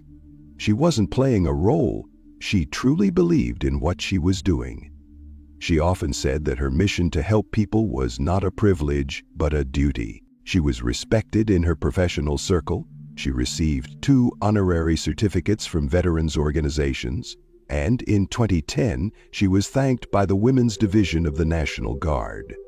At the same time, she continued to host radio shows, covering local events, conducting interviews, and reviewing support programs. Listeners noted that there was always something genuine in her voice, informal and sincere. The family seemed strong. Kimberly grew up, got married, but often visited her mother. The house on Woodland Drive was always bustling with activity, evenings with neighbors, discussions of projects, weekend trips. James, although not a public figure on the same scale, seemed to her to be a reliable partner, practical, taciturn, but stable. There were disagreements, as in any family, but none of their close friends noticed anything serious, at least not openly. Everything seemed fine until May came. May 10, 2012 began like many others. April spent the night at home preparing for a broadcast and another meeting with representatives of a veterans organization. The housekeeper who helped her on Thursdays arrived a little before 9 in the morning. According to her, everything looked normal. The car was in the garage, the mailbox was empty, and the front door was unlocked. She usually heard the radio playing or dishes clattering in the kitchen. April often ate breakfast late, but this time it was too quiet. She went into the house and immediately sensed that something was wrong. The lights were off, and no one responded to her voice. Going upstairs, she entered the bedroom and saw April lying motionless. She quickly went downstairs and dialed 911. A police patrol arrived a few minutes later. A task force was dispatched to the scene. An official investigation began, but at that point no one yet understood how deep the roots of what had happened in the house on Woodland Drive would prove to be. When police arrived at Woodland Drive on the morning of May 10, 2012, everything seemed normal at first glance. The front door of the house was ajar, and a housekeeper who had just called emergency services was standing on the porch. According to her, there was an unusual silence inside. She went into the house as usual, but when she didn't hear the usual morning sounds, she went upstairs and found the homeowner in the bedroom, showing no signs of life. The house, which the investigators entered, looked neat. There were no signs of a break-in. The locks were intact, the windows were closed, and the alarm had not been triggered. The room was tidy, with no signs of disturbance. The dishes were in place, magazines were on the table, and the curtains were neatly drawn. In the bedroom where April Kaufman's body was found, everything also looked calm. On the bedside table was a book, a glass of water, and a phone charging. There were no signs of a struggle in the room, no items had been turned over, and the furniture had not been touched. The video surveillance system in the house was partially functional. Cameras at the entrance and in the garage showed the arrival of the housekeeper, but the internal camera in the second-floor hallway did not record anything on the day of the incident. Experts found no signs of tampering, but the possibility of a technical malfunction could not be ruled out. The alarm system also did not record any unauthorized entry into the house in the 24 hours prior to the incident. Investigators thoroughly searched all rooms. The living room, kitchen, and garage were completely tidy. There were no open drawers, scattered items, or signs of forced entry. Food prepared the day before was on the kitchen counter, the floor was clean, and items were in their usual places on the shelves. In April's car, parked in the garage, there was a bag with things for the trip and a grocery list. The assistant said that the day before they had discussed Memorial Day events, prepared clothes for a TV appearance, and checked the guest list for a charity dinner. There were no signs of instability or disturbing behavior. April said she was in a good mood, organized as usual, and did not mention any conflicts. April's husband, Dr. James Kaufman, was at work when the police arrived. He was called to the scene and arrived an hour later. The doctor explained that he had left for the clinic as usual in the morning and had been unable to reach his wife, but thought she had left on business. Cameras at the clinic and patient statements confirmed that he was indeed at work at the alleged time. The police began standard procedures. They seized his cell phone, laptop, papers, correspondence, and data from his mailbox. Diaries, personal notes, and notebooks with schedules were found in the house. The last activity on the phone was recorded late in the evening on May 9. It was a short message related to organizing a meeting for a charity project. No signs of burglary, theft, or forced entry were found.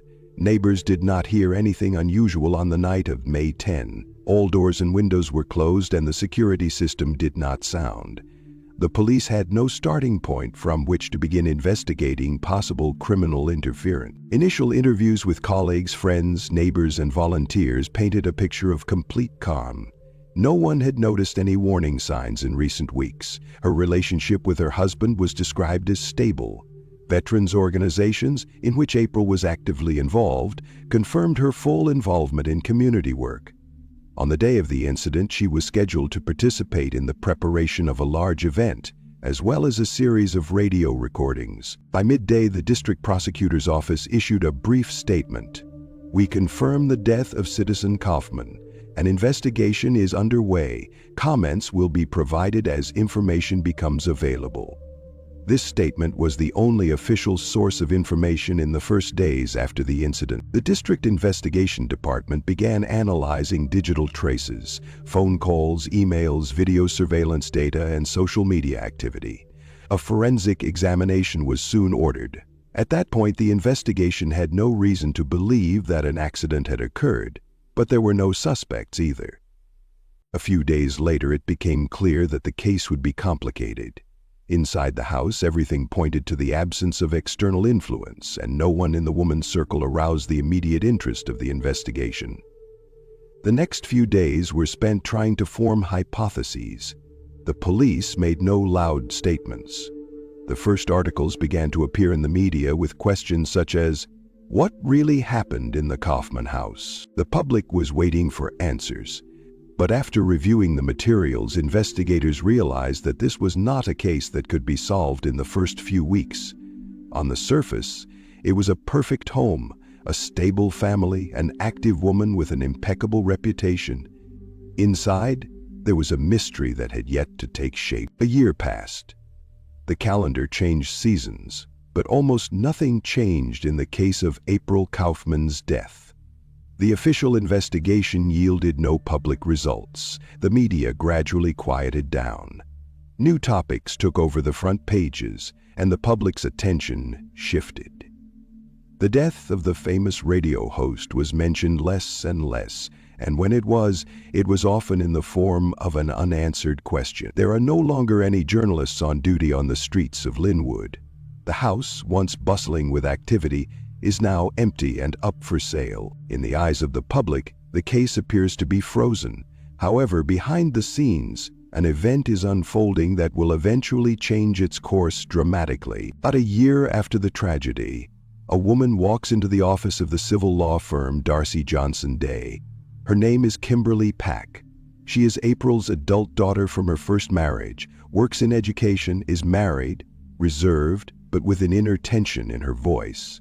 She asks to meet with the lawyers and during the first conversation utters the key phrase, "I can't accept that this was just an accident. I have no proof, but I'm sure it wasn't what it seemed." Kimberly says that the relationship between her mother and her stepfather, Dr. James Kaufman, had been difficult in recent years.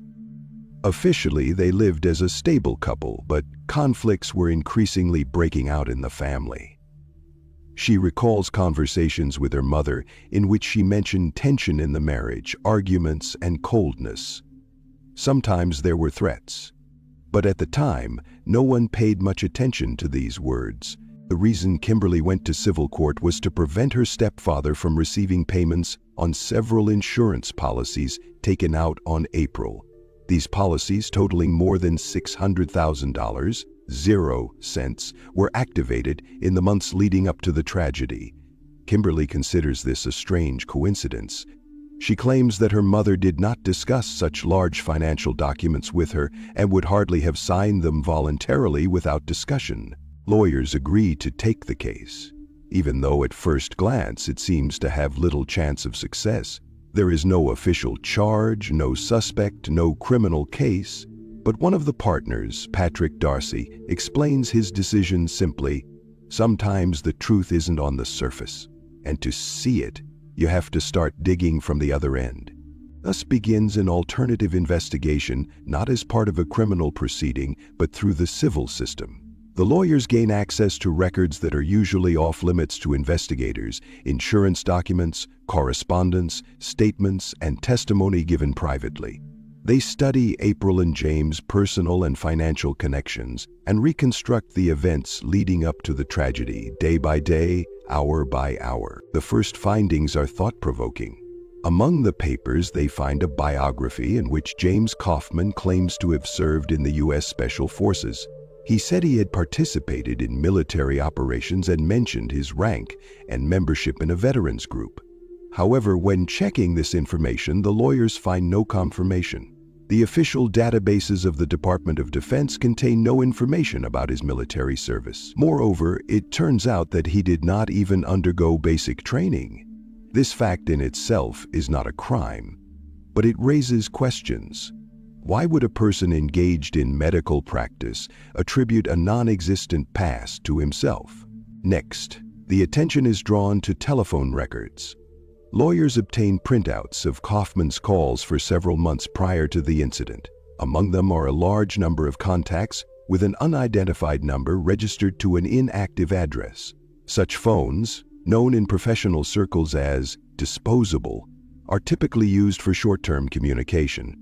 The contacts continued regularly until the night before the tragedy. After that, there were no more calls. Another alarming fact is information about financial transfers and transactions related to a private pharmacy chain.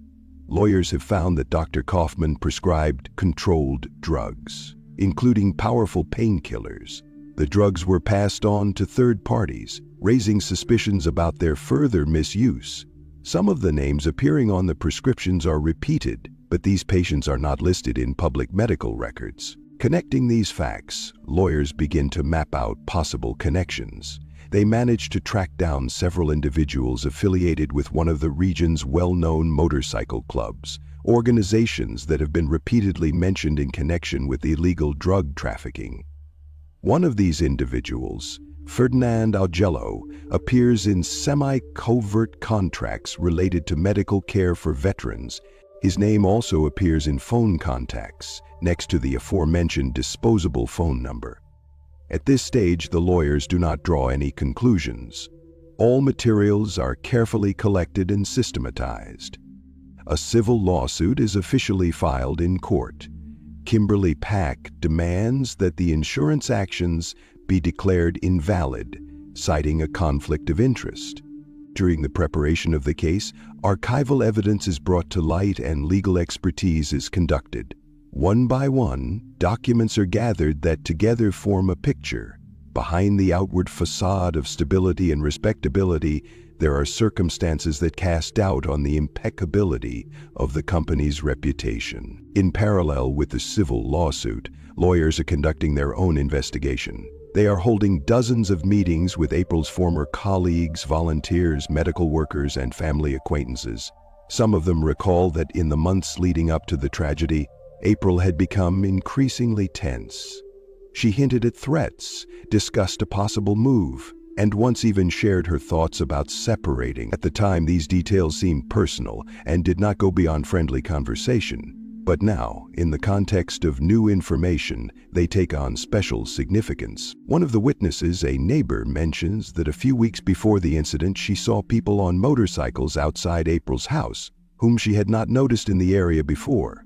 No one linked them directly to the doctor, but the time frame coincides with the period of suspicious phone calls. By the fall of 2017, the legal team has compiled an extensive archive.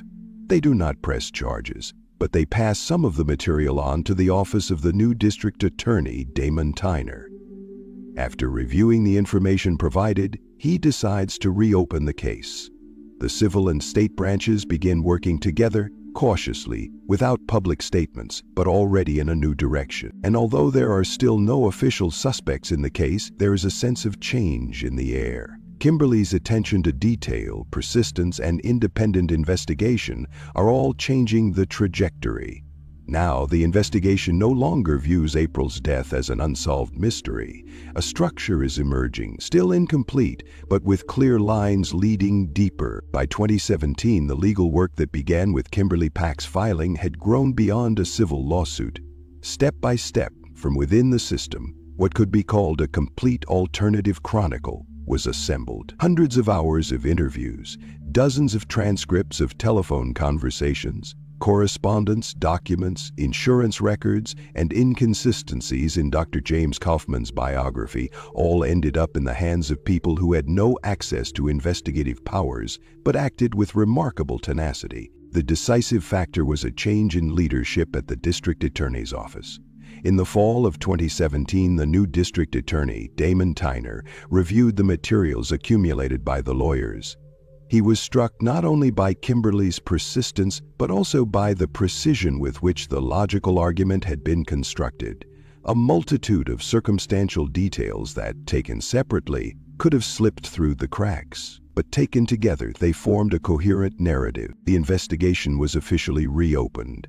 The prosecution team, including the materials from the civil case, began to reanalyze James Kaufman's connections. It was soon confirmed that the doctor not only had long-standing contacts with members of a well-known motorcycle club, but also systematically prescribed drugs that were strictly controlled. These prescriptions did not correspond to medical indications, and according to witnesses, the drugs were distributed among club members for cash. Another discovery was the very same disposable phone that, according to printouts, Kaufman had used to contact a certain number for 8 months prior to the tragedy. The last call was recorded on the evening of May 9, 2012, less than 12 hours before April's body was found. After that, the number ceased to exist.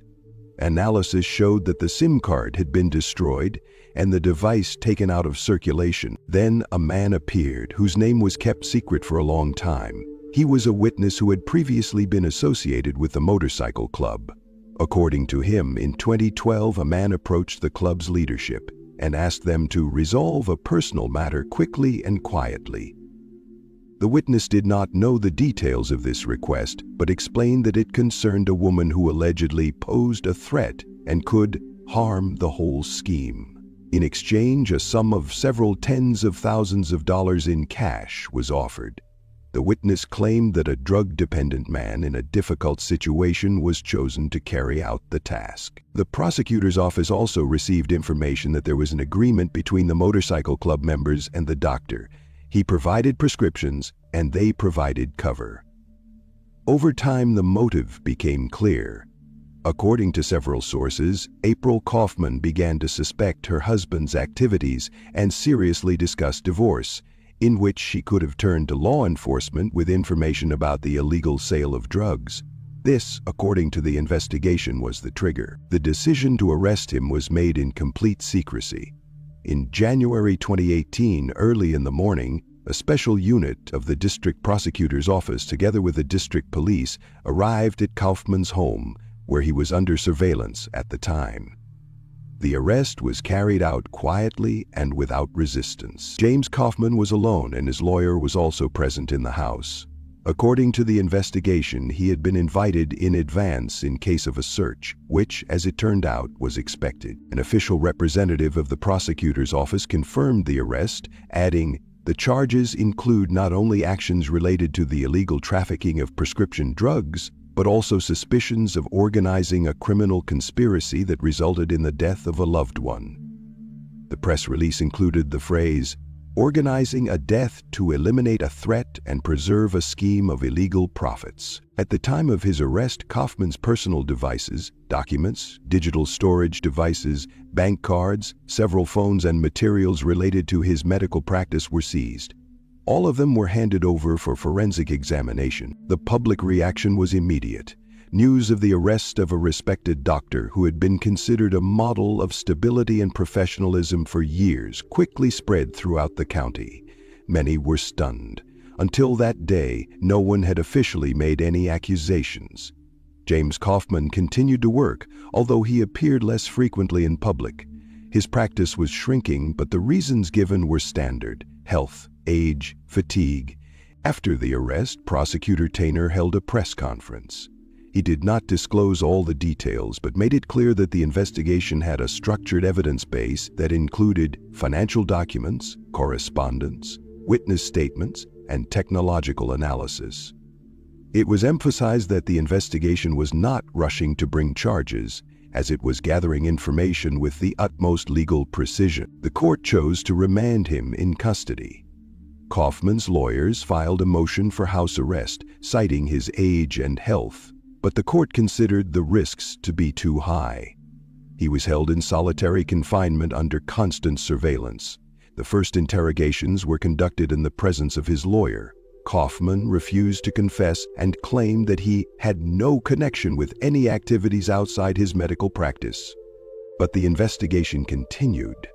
New details emerged, including links to other suspects. In early February, several more people were arrested, including Ferdinand Augello, one of the alleged coordinators of the group, which the prosecution now openly called a criminal organization.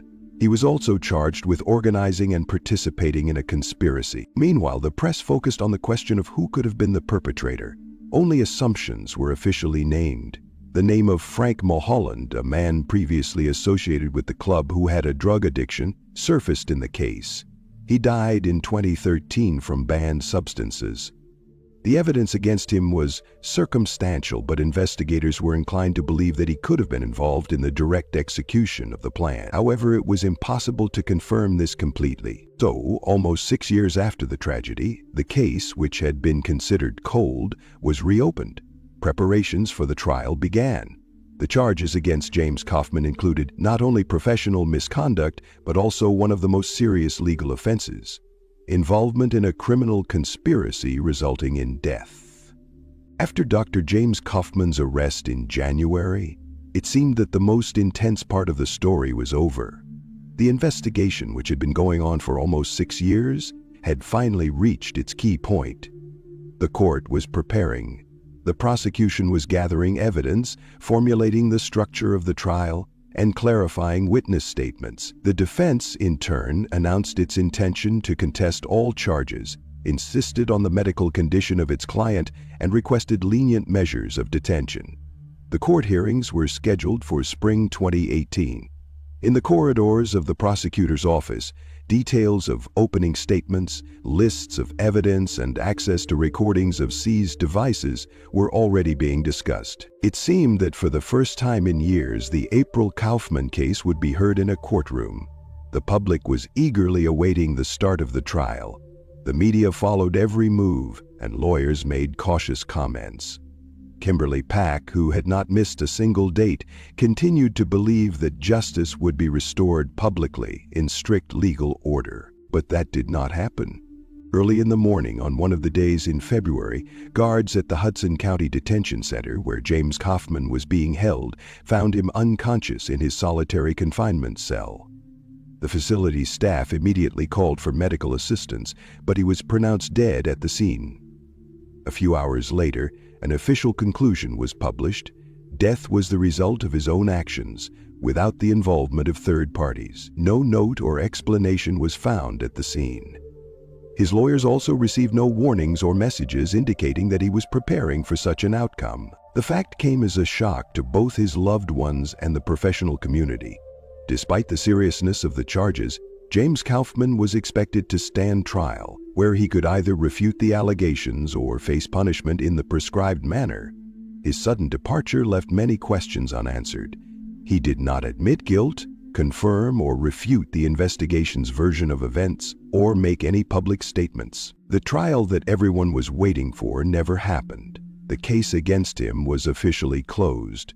But there were still other people involved, including Ferdinand Augello, a guy whose name kept popping up as the guy who coordinated the whole thing. He became the key figure in the case, and he was the one who ended up in the dock. Thus, despite the sudden denouement on one storyline, justice did not stop.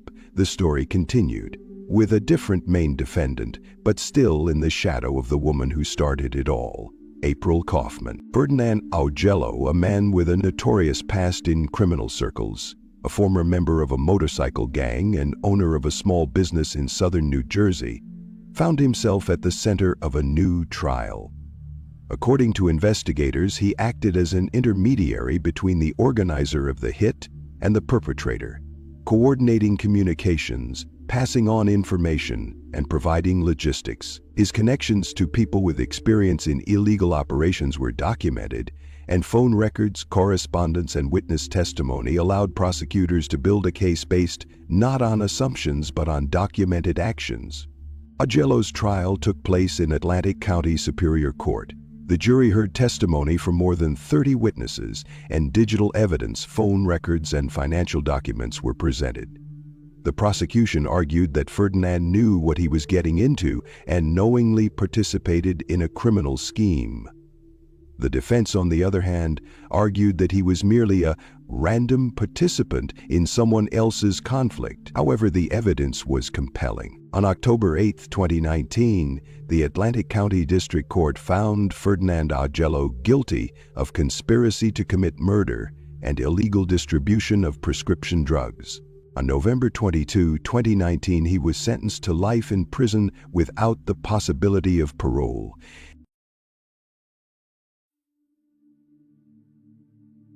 Belinda Lucas was born on October 11, 1968 in Dallas, Texas.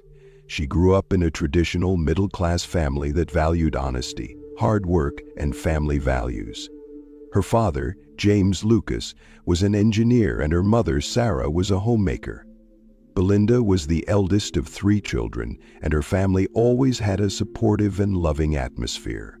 From an early age, she showed a keen interest in learning and reading, and her parents were proud of her achievements at school. From childhood, Belinda was known for her kindness and open personality. She was an excellent student, an active participant in school activities, and also took part in volunteer projects. In high school, she became one of the leaders of the student council, organizing events and working with young people. Her school teachers often spoke of her as a talented and energetic person who could inspire others by her example. After graduating from high school, Belinda enrolled at the University of Texas at Austin, where she chose to major in education. She had always dreamed of becoming a teacher, and it was her sincere desire. At university, she was an active student, participating in various clubs and organizations, as well as volunteering in school programs for children with disabilities. Her professional ambitions were clear. She wanted to work with children, help them reach their potential, and be a mentor to them. Belinda graduated from university with honors and immediately began working as an elementary school teacher. Her career was going well. She was recognized as one of the best teachers at her school and was highly respected by her colleagues. Working with children, she always strove to create a warm and supportive atmosphere for them. Despite their young age, her students always remembered her as someone who had a significant impact on their development. Belinda's personal life was also fulfilling. She was in several relationships over the years, but true love came when she met David Temple. They met in 1995 at a school teachers meeting in Houston. David, a former American football and physical education coach, was a bright and confident man who immediately caught Belinda's attention. David was the kind of person who at first glance gave the impression of being successful and ambitious, and Belinda was no exception. She immediately felt that there was a special connection between them. They started talking, and after a few months, their relationship became more serious. David was charismatic, attractive, and very confident, which attracted Belinda. She found him an interesting conversationalist, and his athletic lifestyle, energy, and enthusiasm for his work won her over. After several months of dating, Belinda and David got married in 1996. Many of their friends and family were convinced that they were a couple who would be happy together. David and Belinda seemed like the perfect couple. Belinda with her calm nature and kindness, and David with his ambition and drive to succeed, were a harmonious match. The wedding was modest but very touching. Belinda even said that with David she felt completely fulfilled and happy. They started their life together in the suburbs of Houston, in a house that became their cozy family nest. There were many joyful moments in their marriage, but there were also periods when Belinda began to notice that her relationship with David was not as perfect as it seemed at first glance. They built a life together and had a son who became the center of their family world. Belinda devoted herself to raising her child, while David continued his career as a coach, working with children and teenagers. David was often busy at work, which caused some misunderstandings in their relationship. Belinda, despite her professional career, always considered her role in the family to be the most important. Like many couples, the spouses faced communication problems and everyday difficulties, but they remained close to each other. Their son was their pride and joy, and Belinda was ready to do anything to create the best conditions for his growth and development. January the 12th, 1999 began like any other day in Belinda Temple's life. She was preparing breakfast, getting ready for work, and planning to meet with colleagues and students. However, that day would be the last of her life. Belinda was 8 months pregnant, and her life was just beginning. She was expecting her second child. But fate had other plans. On the morning of that day, Belinda had no idea that her life would be cut short while she was home alone. What exactly happened that day was a question that had no clear answer in the first minutes after the tragedy. When David returned home and discovered his wife, he immediately called the police. He reported that his wife had been killed in a robbery. These words marked the beginning of a long investigation that would soon reveal the terrible truth about what had really happened. The Temple family home was located in a quiet residential neighborhood that had always been considered a safe place to live and raise children. It was a 2-story house in a typical American style, with a small yard and garden. Outwardly, everything looked normal. There was a toy stroller in the yard and curtains hanging in the kitchen window, reminiscent of family comfort. But on that day, January 11th, the scene inside the house was far from cool. When the police arrived at the scene, they met David Temple, who said he had just returned home and discovered the horrific scene. He was calm, almost detached, when he reported that his wife had been killed in a robbery. However, his behavior raised questions for investigators. His excessive calmness and lack of shock or real distress immediately raised suspicions. But the police could not afford to jump to conclusions until they had examined the crime scene. When investigators entered the house, they immediately noticed that the scene did not match the typical picture of a robbery. The doors and windows of the house were intact, and there were no signs of damage or obvious signs that the robbers had tried to force their way into the house. However, there were several items scattered haphazardly on the floor in one of the rooms. The room where Belinda was found was located on the first floor. It was a cozy and bright corner with a small sofa, bookshelves, and decorations that evoked the warm atmosphere of home. Belinda's body was in the center of the room, on the floor, next to an armchair that she may have used to relax before doing her chores. Her position on the floor was strange, as if she had been trying to stand up but had fallen at some point. Belinda was dead, and the first thing that caught the eye was that she was dressed in her home clothes, as if she had not expected anything to happen to her. She had not been the victim of a violent struggle. The police found no signs of violence in the form of bruises or injuries, but the discovery of the body in such a position suggested that she may have been taken by surprise. There were traces of blood on her body, but no visible injuries that could indicate a violent attack. However, several strange details immediately caught the investigators' attention. First, there were no signs that the house had been ransacked, as is often the case in a robbery, with items scattered around the room. All valuables, including televisions, electronic devices, money, and jewelry, remained in place. It also seemed strange that the door to the house was open but had not been forced open. Usually in a robbery, the door is broken down, or at least an attempt is made to break in through the windows. However, nothing of the sort was found at the scene. Details related to the crime scene raised many questions. After examining the rooms, investigators began looking for clues that could give them an idea of what had actually happened. First of all, several strange elements caught their attention, indicating that the scene could have been staged. For example, bloodstains on the clothes and floor indicated that Belinda had most likely been shot at close range. Although her body was lying in a room where there appeared to be no signs of a struggle, the shot had been fired from close range. This meant that the perpetrator could have been someone close to her, and the shot was most likely unexpected. In addition, investigators noticed one important detail. The weapon that David claimed was used in the murder was found in the kitchen. It did not look like something a criminal would leave behind, especially if it was a robbery gone wrong. There were no fingerprints on the weapon, and David claimed that it did not belong to him but to the perpetrator. Another important point was that David claimed not to have heard the shot. His claims that he did not notice anything seemed implausible. There were no signs in the house that he had tried to check what had happened or contact his neighbors. The police also noted that the windows in the house were closed and the ventilation did not allow strangers to enter the house. This indicated that the criminal may have been familiar with the house and may have planned the crime in advance. In addition to the oddities at the crime scene, the neighbors' statements were also important.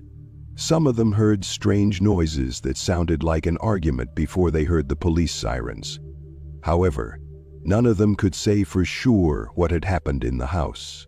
These statements only reinforced the suspicion that what had happened was something more than just a random robbery.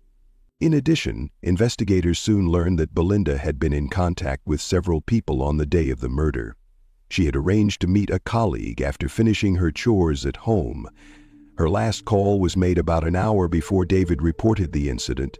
Witness statements and phone records showed that she was in the process of planning her life after the birth of her second child, which created another mystery.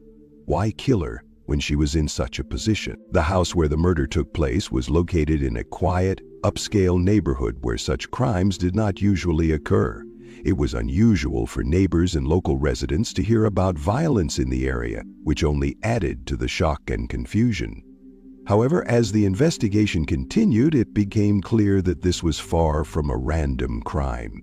The evidence at the crime scene, the lack of obvious signs of a struggle, and David Temple's strange calmness raised many questions for investigators. After investigators examined the crime scene, they discovered several critical inconsistencies that did not match David's version of the robbery. First, there were no signs of forced entry or struggle in the house, which would be typical signs of a robbery. All valuables, televisions, money, jewelry remained in their places. In contrast, burglars usually leave a mess, scattering things around to grab everything of value quickly. This was not the case here, and the crime scene looked too organized to be the result of a robbery. With each passing day, it became increasingly clear that the robbery theory did not hold water. David, however, continued to insist that it was indeed a robbery and that the killer was a stranger. The investigators were forced to accept his testimony as their starting point, but they could not ignore the numerous contradictions. It was at this time that the first important clues began to emerge, which seemed unrelated to the case, but ultimately played a key role in changing the direction of the investigation. As soon as investigators began working with David's data and his circle, details of his personal life began to emerge, which later proved decisive. The investigation continued, and over the course of several months, investigators began to gather information about David Temple's personal life. Parallel to the murder investigation, details of his affair with another woman came to light. This information became a key factor as it not only revealed a motive but also showed that David may have wanted to get rid of his wife. After becoming part of Belinda and David's circle of friends and acquaintances, investigators began to hear stories that ultimately revealed the true nature of the couple's relationship. Even before Belinda's murder, there were rumors that their marriage was not going well. Belinda suspected her husband of infidelity, and this became a topic of conversation among their mutual acquaintances. According to investigators, these suspicions were well-founded, and it soon became known that David was indeed having an affair with another woman. At first, investigators were unable to fully confirm these rumors, but as they delved deeper into the case, new facts began to emerge. Secret correspondence, witnesses, and even photos on social media confirmed the existence of a long-term relationship between David and a woman named Jennifer, whom he had been dating before Belinda's murder. This discovery gave the investigation new momentum and allowed investigators to consider the real motive for the murder. David Temple was clearly deeply involved in a relationship with Jennifer, and this circumstance became an important element in the investigation. Investigators began to consider the possibility that the motive for the murder was not financial gain or an accident, but a desire to get rid of his wife in order to be with his mistress. However, despite all the suspicions and revelations about his personal life, investigators still did not have enough evidence to charge David Temple with murder when the trial began. Although there were clear contradictions in David's personal life and his affair with Jennifer had become public knowledge, this was not enough to bring the case to court. In 2004, when the investigation finally reached the trial stage, it was slowed down by a significant problem: the lack of hard evidence linking David directly to the murder. Despite all the evidence that had accumulated during the investigation, including the love affair and motive, the investigation failed to provide concrete physical evidence such as fingerprints, DNA, or eyewitness testimony. This circumstance played a key role in the case not going to trial. At that point, investigators could not prove that the murder had been premeditated, and there was no material evidence that could convince the court of David's guilt. Ultimately, the case was suspended and no charges were filed. Despite clear doubts about the veracity of David's testimony, the police were forced to leave the case in limbo. The prosecution was unable to gather enough compelling evidence to take the case to court, and it was closed indefinitely. This decision meant that none of the key elements of the investigation, including his romantic relationships and strange behavior, were deemed sufficient to bring charges. After the case failed to go to court, it was closed and sent to the archives. Over the course of several years, the investigation was discontinued, and all evidence, documents, and materials collected during the investigation were put away in boxes. The public and the media that had been following the case began to lose interest, and the tragedy of Belinda Temple faded into the background. With each passing year, as the case remained unsolved, fewer and fewer people were interested in its continuation. Belinda's family, who had suffered an irreparable loss, found themselves in a difficult situation, not knowing how to go on without answers to their questions about what had happened to their beloved relative. Meanwhile, David Temple's life continued as usual. He remained at work, and his relationship with Jennifer continued. All his actions were closely monitored by the public, but with each passing year, his life became less and less noticeable.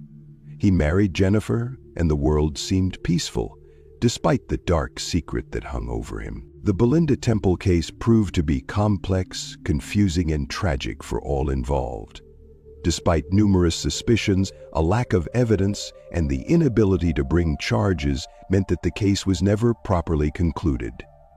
Investigators were unable to bring it to trial, and it was closed. This was the tragic icing on the cake for Belinda's family, whose lives had been destroyed and justice left unfulfilled. Almost 2 decades have passed since Belinda Temple was found dead in her home in Katy. For almost as long, the case has been gathering dust in police archives, with no one daring to close it for good, but with nothing to move it forward. The lack of direct evidence, inconclusive clues, and most importantly, influential public pressure and the fine line between suspicion and accusation kept David Temple's name off the official list of suspects for years. However, in 2016, there was an unexpected and long-awaited turn in the case. The key catalyst for the reinvestigation was the initiative of a new team of prosecutors who came to power in Harris County. Among them was prosecutor Casey Garrett, who at the time was known for his attention to unsolved cases. When he studied the materials remaining in the Temple case, he was alarmed by many questions that had remained unanswered for many years. But it was not only an internal reassessment of the case that led to its reopening. Independent analysts and criminologists were brought in by the prosecutor's office as part of a program to review cases involving possible judicial errors and investigative shortcomings. They conducted a fresh analysis of the existing evidence using new technologies and methods that were not available in 1999. The main discovery was a more accurate comparison of time data, phone calls, movements, and phone activity, as well as witness statements. GPS systems, analysis of mobile device records, and more accurate time mapping allowed the team of investigators to identify contradictions in David Temple's alibi. He claimed to have been in a certain place at the time of his wife's death, but digital data showed that his car and phone were in a completely different area, closer to his home. In addition, investigators focused on thoroughly re-examining the facts already known. The motive was examined from a new angle. David's love affair, which had previously seemed a minor aspect, now took center stage. It turned out that by the time Belinda Temple died, David's relationship with Jennifer had begun not a few months before the tragedy, as he claimed, but almost a year earlier, and was stable and ongoing. Moreover, it was revealed that in private conversations, David allegedly spoke about his marital problems and his desire to start life with a clean slate. Particular attention was paid to analyzing David's behavior on the day of the murder. According to testimony, he did not show the expected signs of shock or despair, and his behavior immediately after the police arrived was overly controlled. Behavioral analysis experts concluded that his emotional detachment and a number of speech patterns indicated a high degree of preparation and inner calculation. With strong evidence and a confirmed motive, the prosecution decided to press charges. In August 2016, 17 years after Belinda's murder, David Temple was arrested. At the time, he was still living in Houston and working in education, maintaining the appearance of a normal life. The arrest took place early in the morning at his home. Officers from the county sheriff's office presented a warrant and, meeting no resistance, took Temple into custody. According to an official statement, he was charged with first-degree murder with aggravating circumstances, taking into account the victim's pregnancy and the alleged staging of a robbery. The public, which had long lost hope for a resolution to the case, was shocked by the news. After the arrest, prosecutors issued a statement emphasizing that it was their duty to restore justice, even if it took a decade. Belinda's family, exhausted by years of waiting and inaction, finally had a chance to hear the official charges against the man they had believed to be guilty from the start. After years of uncertainty, slow investigations, and being forgotten in the archives, the Belinda Temple murder case finally made it to trial. In July 2019, 20 years after the tragedy, David Temple found himself in the courtroom, no longer a suspect, but charged with first-degree murder. The charges were extremely serious: the premeditated murder of his pregnant wife, staged to look like a robbery. It was a trial that was followed by the entire state of Texas, especially Harris County, where the tragedy had once taken place. The prosecution's case was based on three main components: motive, circumstantial evidence, and David's behavior after the crime. Prosecutors painted a compelling picture of a deteriorating marriage in which Belinda, according to her loved ones, felt increasingly isolated. At the same time, David was developing a romantic relationship with a colleague named Jennifer, a relationship that not only began long before Belinda's death, but also developed rapidly after her death. This fact was presented to the court as evidence that David was not only cheating, but also deliberately seeking to remove his wife from his life. Prosecutors argued that David had a motive. He wanted to be with Jennifer, but divorce was not an option for him. Belinda was 8 months pregnant, and the upcoming expenses associated with the birth of their second child only exacerbated the internal tension. He was a coach, a man with a public image, and a scandalous divorce from his pregnant wife could have damaged his career and reputation. Therefore, according to the prosecution, he took a more radical decision. A key element in the case is the attempt to stage a robbery. Investigators who reopened the case in 2016 concluded that everything in the house at the time of the murder seemed overly theatrical. The mess was unnatural, and there were no signs of a break-in or an attempt to escape through the back door. In addition, items that are usually targeted by burglars, wallets, electronics, jewelry, were left untouched. This convinced the jury that David's version of an accidental murder during a robbery did not stand up to scrutiny. Additional attention was paid to digital evidence. Thanks to the reconstruction of call histories, text messages, and analysis of cell phone GPS data, the prosecution was able to show that David's alibi on the day of the murder was not supported by technical data. At certain times, his location did not match his own testimony. This was compounded by testimony from neighbors, colleagues, and friends who described David's behavior on the day of his wife's death as unnaturally calm and controlled. The defense, on the other hand, insisted that all of the prosecution's arguments were circumstantial. They raised the issue of the statute of limitations, pointing to the silence of direct evidence. There were no fingerprints on the weapon. David's clothes did not contain traces of blood, and witnesses could have been mistaken after so many years. Lawyer Stanley Schneider repeatedly emphasized that the prosecution had succumbed to public pressure, which had been demanding punishment for years, and that the case had now been tailored to meet these expectations. He emphasized that Belinda and David's son, who was an adult at the time, continued to support his father and believed him to be innocent. Nevertheless, after hearing dozens of witnesses, experts, and analysts, the jury found that the prosecution had proven David Temple's guilt beyond a reasonable doubt. Two things in particular influenced them: the lack of logic in the robbery theory and the strong motive, which was accompanied by the defendant's rapid relationship with another woman. For many members of the jury, it became clear that the murder was not a crime of passion, but a calculated act. The trial lasted about a month, during which the courtroom was filled daily with the public, the press, and Belinda's relatives. Everyone was waiting for a resolution that would either close a 20-year wound or raise even more questions.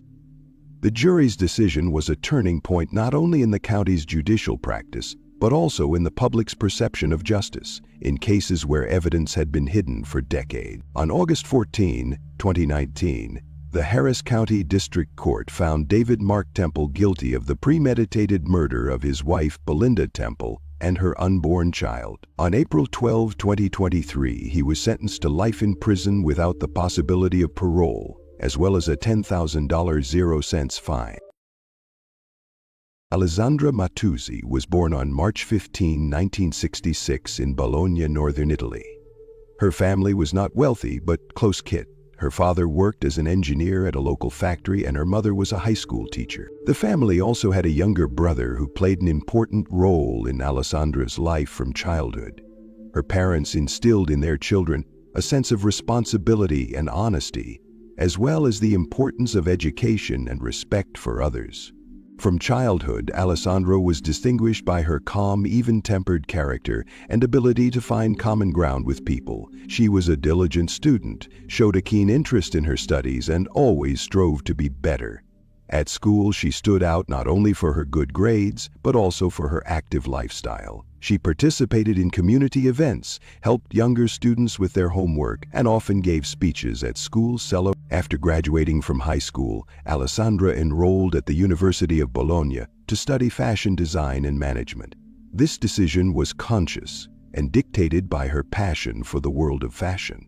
At university, she proved herself to be a talented student. She took part in competitions, organized exhibitions and shows, and became involved in various projects which helped her build professional connections and gain experience. During her studies, she realized that she wanted to devote her life to fashion and beauty, and after successfully completing her studies, she got a job at a well-known showroom in Bologna, where she was involved in sales and collection coordination. Alessandra was not only a professional, but also a caring person for whom family was very important. Despite her busy work schedule, she always found time for her family and friends. She had a special bond with her younger sister Stefania. They often called each other, shared secrets, and supported each other in difficult times. There were no major turning points in Alessandra's life until Giovanni Padovani appeared in her life. They met through mutual friends and social media in early 2021. Giovanni was a soccer player and model from another city, a young man with charisma and a strong character. Despite the significant age difference, Alessandra was almost 30 years older. They began to communicate, and soon their relationship turned romantic. Their first dates were light and pleasant, walks in the park, dinners together, and conversations late into the night. Giovanni was attractive and confident, and Alessandra appreciated his enthusiasm and ambition. It seemed that they had every chance of building a strong relationship. But over time, differences began to arise between them. Living in different cities and being constantly busy took their toll. Communication became strained, and misunderstandings became a frequent occurrence in their relationship. It was especially difficult to cope with the jealousy and control that Giovanni increasingly displayed. He tried to restrict Alessandra's freedom and made demands on her friends and social circle. At first, Alessandra dismissed this as emotional turmoil and attempts to save the relationship, but over time it became clear that the problem was much more serious. Her inner peace and sense of security were under threat. By January 2022, the tension had reached a peak. After one of their arguments, which included threats and accusations, Alessandra realized that the relationship could become dangerous. She tried to end it, but Giovanni did not want to let her go. From that moment on, his behavior became more intrusive and aggressive, stalking, threatening phone calls, and attempts to control her movements. They broke up, but Giovanni continued to follow her and interfere in her life. Alessandra tried to fight back. She turned to friends and relatives for help and tried to ignore his calls and messages. But the constant pressure did not stop. On the evening of Tuesday, August 23, 2022, Alessandra was returning home from work. It was a warm but not too hot August evening.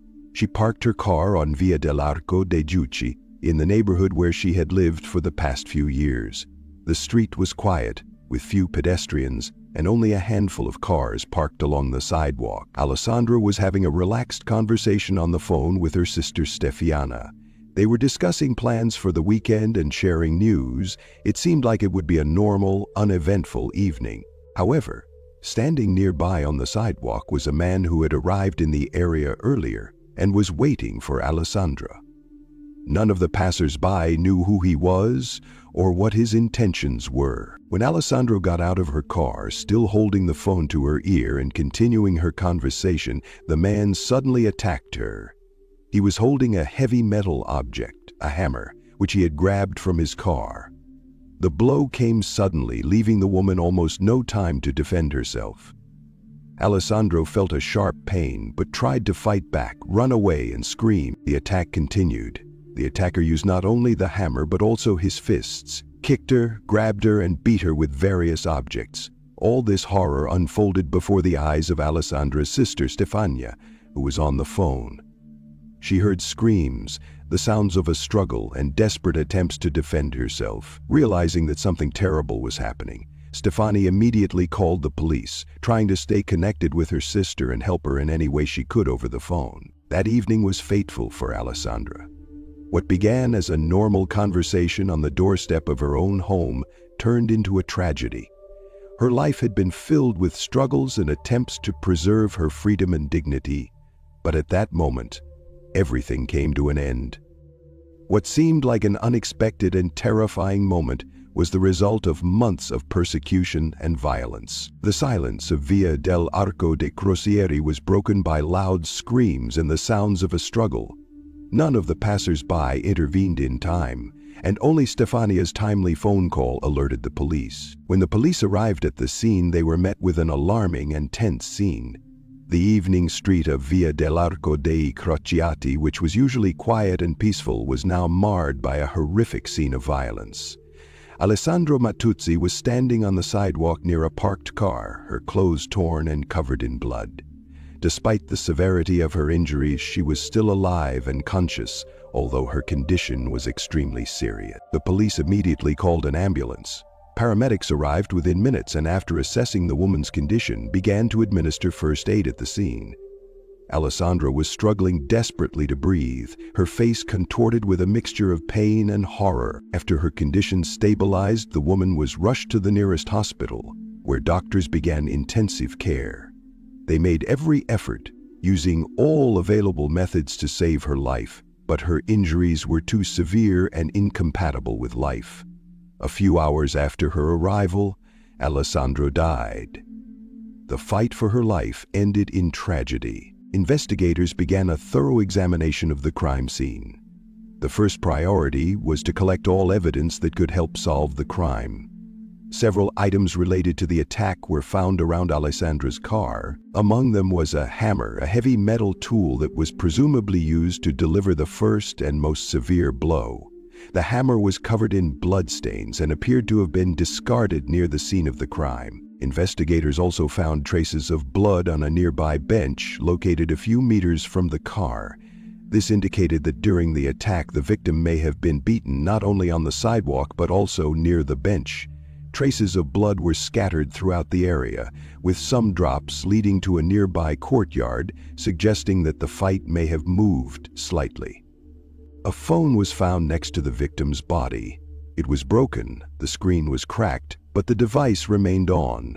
The phone became one of the key pieces of evidence for the investigation, as it could contain important information: calls, messages, recorded conversations, and possible contacts that could shed light on who might have been involved in the attack. Traces possibly belonging to the attacker were also found near the car and the bench. Pieces of fabric from clothing. All of this evidence was immediately secured and sent to a forensic laboratory for analysis. However, the police acted quickly, understanding that time was of the essence in solving the crime. Since the murder had occurred recently, investigators began patrolling the area, trying to interview possible witnesses, check CCTV cameras, and track the movements of suspicious individuals. Special attention was paid to analyzing Alessandra's phone. With the help of experts, specialists tried to recover her last calls and messages to determine who she had been in contact with in the hours before the attack. This phone analysis could provide important clues if, for example, a contact associated with threats or harassment appeared in her call or message history. There were also plans to interview Alessandro's relatives and acquaintances to find out if she had any conflicts and who might have had a motive and the means to commit such violence. However, this stage was to be carried out at a later date, as the priority was to quickly assess the scene and gather as much evidence as possible. The crime scene bore traces of brutality and a violent struggle.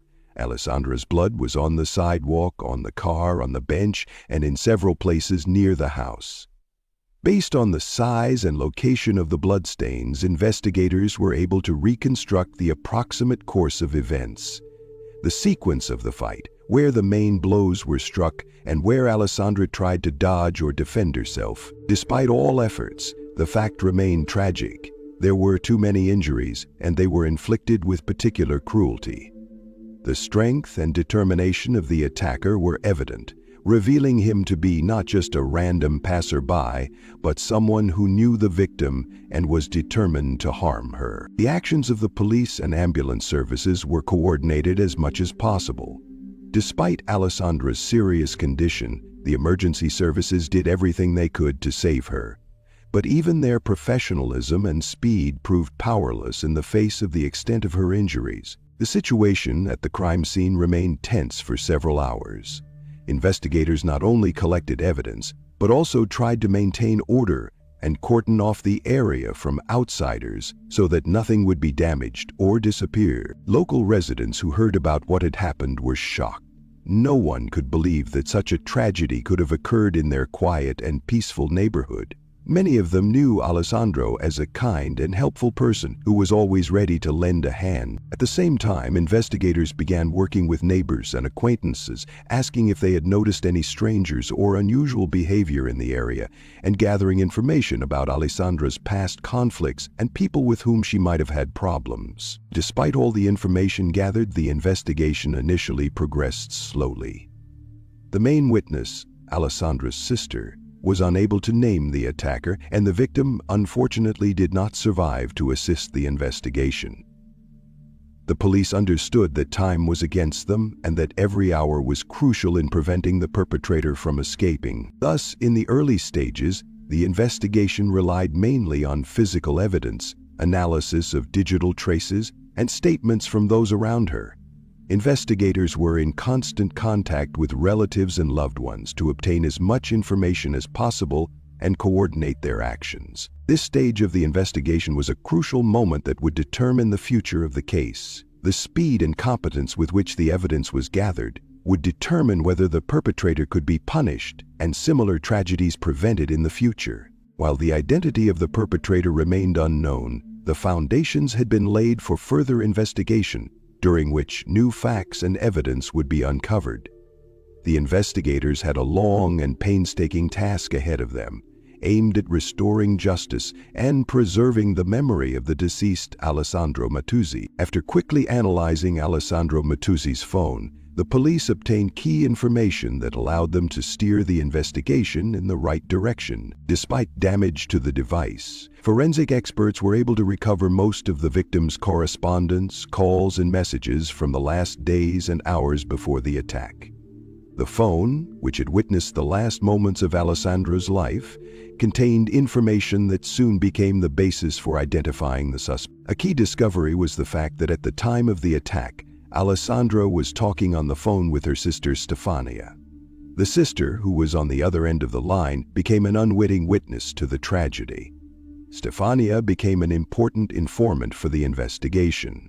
Her interrogation was conducted according to standard procedure, with strict adherence to all legal norms. During the interrogation, she recounted the conversation in detail. According to her, Alessandro's voice was filled with fear and pain, and her intonation betrayed pleas for mercy and desperate cries. The name Giovanni was mentioned several times during the conversation, although not clearly, but clearly enough to attract the attention of the investigator. Giovanni Padovani is a 27-year-old Italian footballer and model born in northern Italy.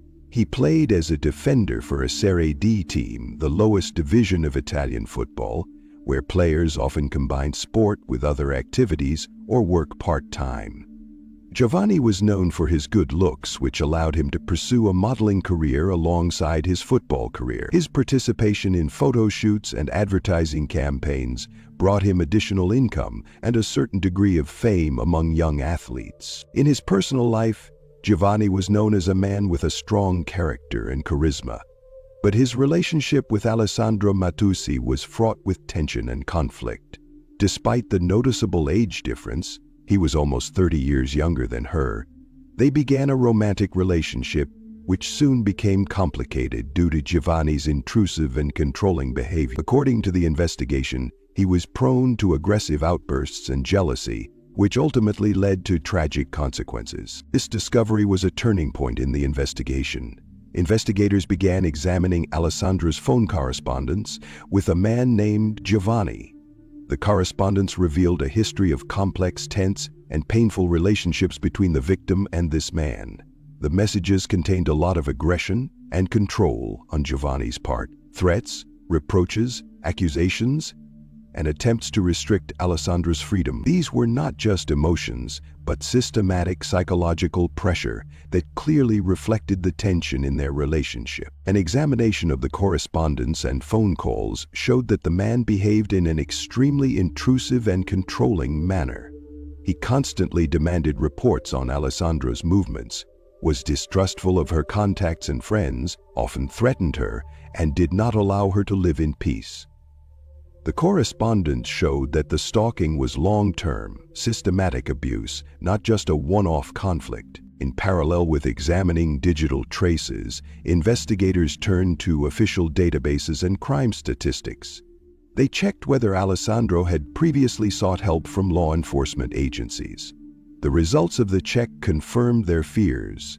In recent months, Alessandro had repeatedly filed complaints about harassment and threats from a man whose name matched that of Giovanni. According to archival data, several statements were registered in which Alessandro pointed to attempts at persecution and interference in her personal life. One of the documents stated that the man had tried to break into her apartment, damage her property, and even climb onto her balcony.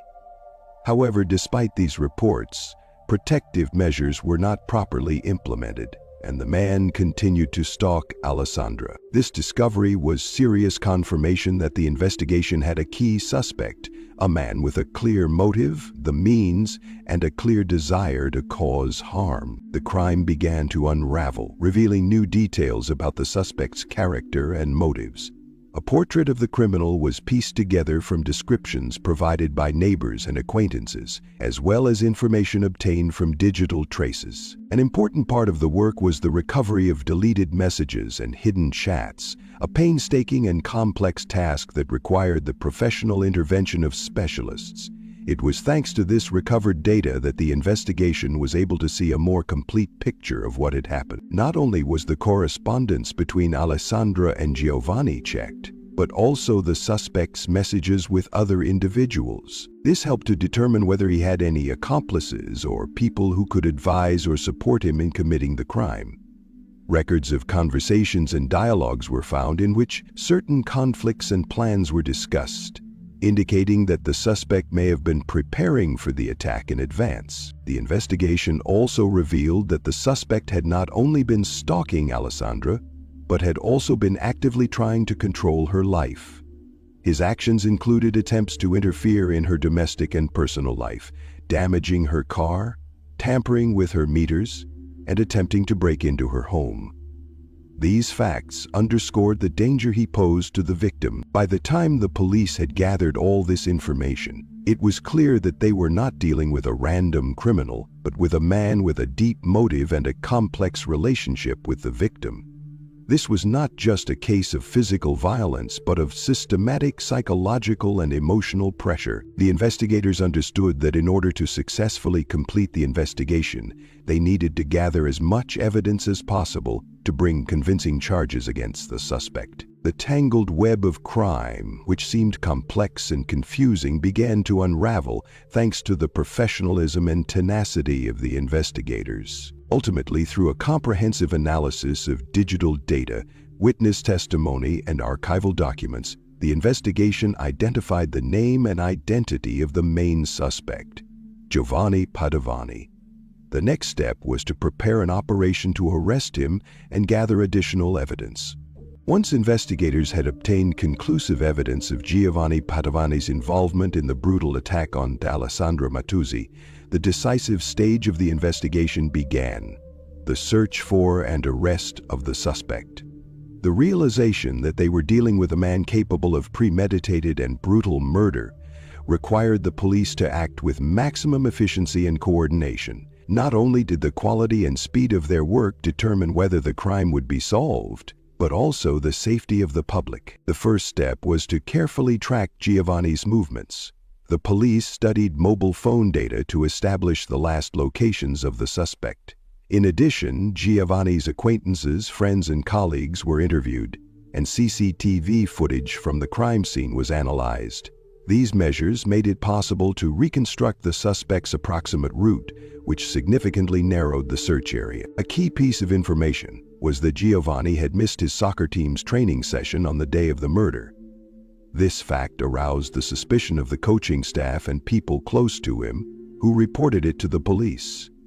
His absence from training without a valid reason was a significant clue, given the suspect's tense relationship with Alessandra. The search led police officers to a suburb of Bologna, where Giovanni often stayed and had acquaintances. On August 24, the day after the tragedy, investigators found him in a small rented apartment. Despite the seriousness of the situation, Giovanni behaved calmly, which gave law enforcement officers the impression that he was hiding inner tension behind his unruffled exterior. The arrest went smoothly. Giovanni was immediately taken to the police station for questioning.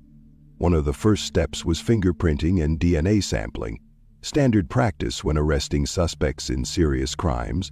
Evidence against the suspect emerged from a comparative analysis of fingerprints. Fingerprints were found on the hammer, the murder weapon, which, after fingerprint analysis, matched Giovanni Padovani's fingerprints perfectly.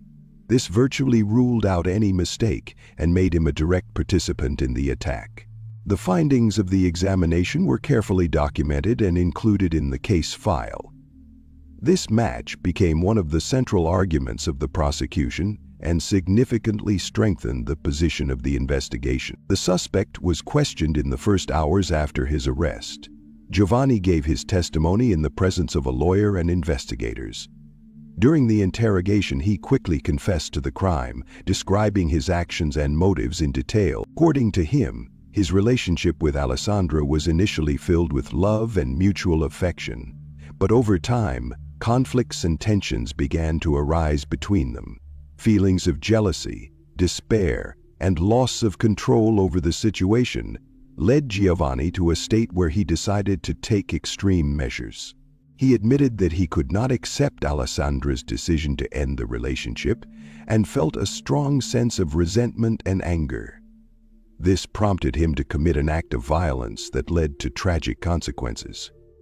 Giovanni's testimony confirmed the investigators' assumptions about the existence of a personal motive, reinforced by psychological pressure and aggression. In addition to the confession, the case file contained a detailed chronology of events, confirmed by witnesses and digital evidence. The investigation paid particular attention to the fact that the crime had been carefully planned. The suspect deliberately skipped training to prepare for the meeting and took a hammer and other items with him, which he used in the attack. All of this pointed to the premeditated and deliberate nature of the crime, which significantly aggravated Giovanni's guilt and ruled out the possibility of impulsive or active. The evidence gathered, the testimony and the confessions made the charges against Giovanni Padovani indisputable. The investigation and the prosecution had sufficient evidence to charge him with premeditated murder with particular cruelty, as well as with persecution and violence preceding the crime. There was confidence that the court would consider the case with the utmost severity and impose a deserved punishment. The case files were officially transferred to the prosecutor's office, and preparations for the trial began. Prosecutors carefully prepared the indictment, including all the circumstances of the crime and evidence confirming the defendant's guilt. The publicity of the case, the high level of public interest, and the seriousness of the charges put pressure on the judicial system.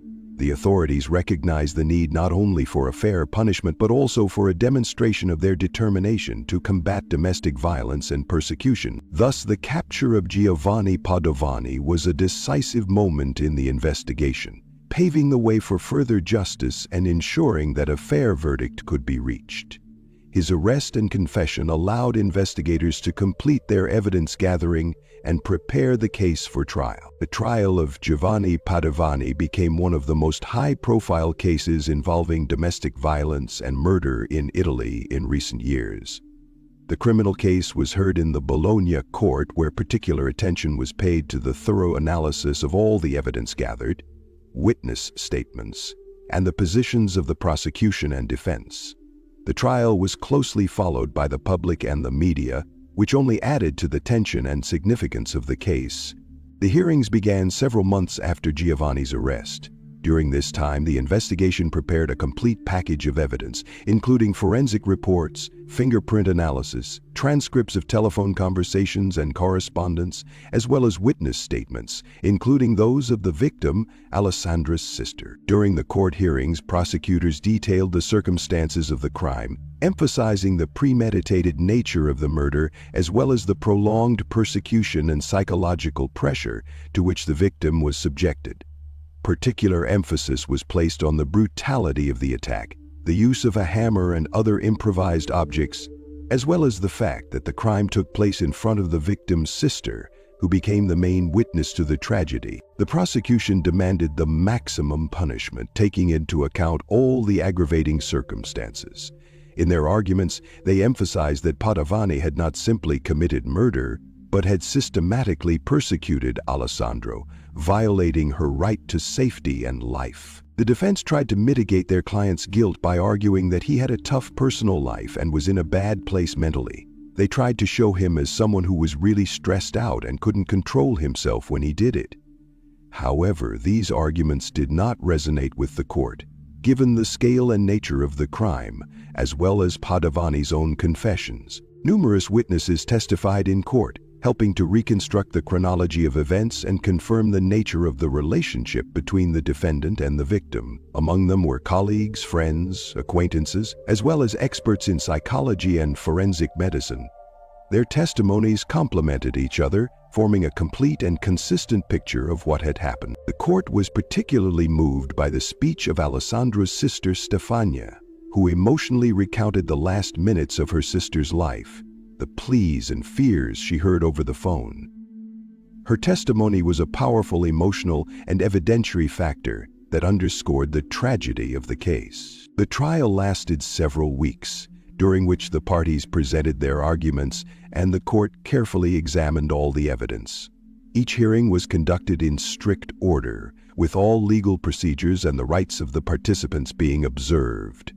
The judges asked questions and clarified details, paying attention to every aspect of the case. After all the hearings were completed, the court retired to deliver its verdict.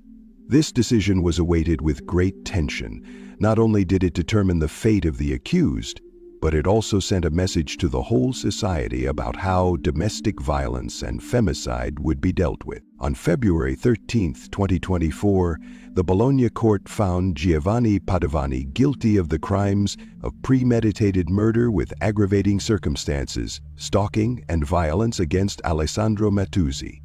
He was sentenced to life imprisonment without the possibility of parole.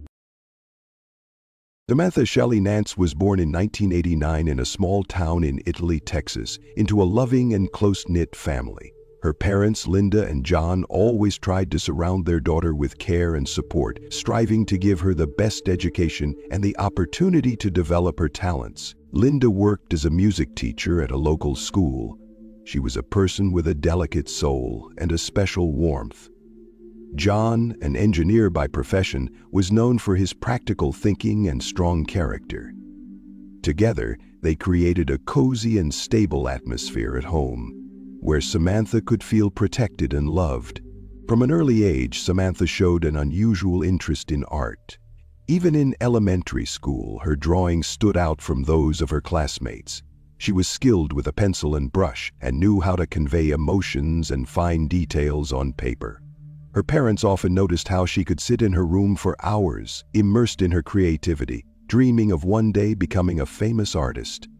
Those around her described her as a cheerful and open girl with an easygoing personality and a thirst for adventure. When it came time to choose a career, Samantha did not hesitate to enroll in an art school in Dallas, where she could deepen her knowledge and skills.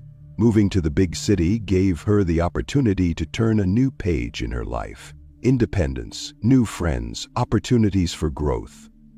At art college, Samantha quickly became one of the most notable students, not only because of her talent, but also because of her friendly and sincere personality. She participated in exhibitions, student projects, and actively socialized with her peers. At college, Samantha met Nathan Shack, a young man who eventually became not only her boyfriend, but also a close friend. Nathan was a few years older, a student in the music production department and a quiet and calm person. He was interested in music and sound engineering and dreamed of a career in the entertainment industry. According to their mutual acquaintances, Nathan was a reliable person. Although somewhat shy and reserved, he quickly attracted Samantha's attention with his kindness and sincerity. Their relationship developed gradually. At first, they were just friends, going to classes and student events together. Later, their connection became more romantic. They spent evenings talking, walking in parks and city streets, sharing their dreams and plans for the future. Their friends called them an awkwardly cute couple. Both were a little shy and sometimes insecure, but that only made their relationship more endearing. Samantha's parents were happy that their daughter had found support and stability in Nathan. They saw him as a decent and reliable young man who sincerely loved their daughter. However, beneath the outward calm of their relationship, the first signs of tension were beginning to show.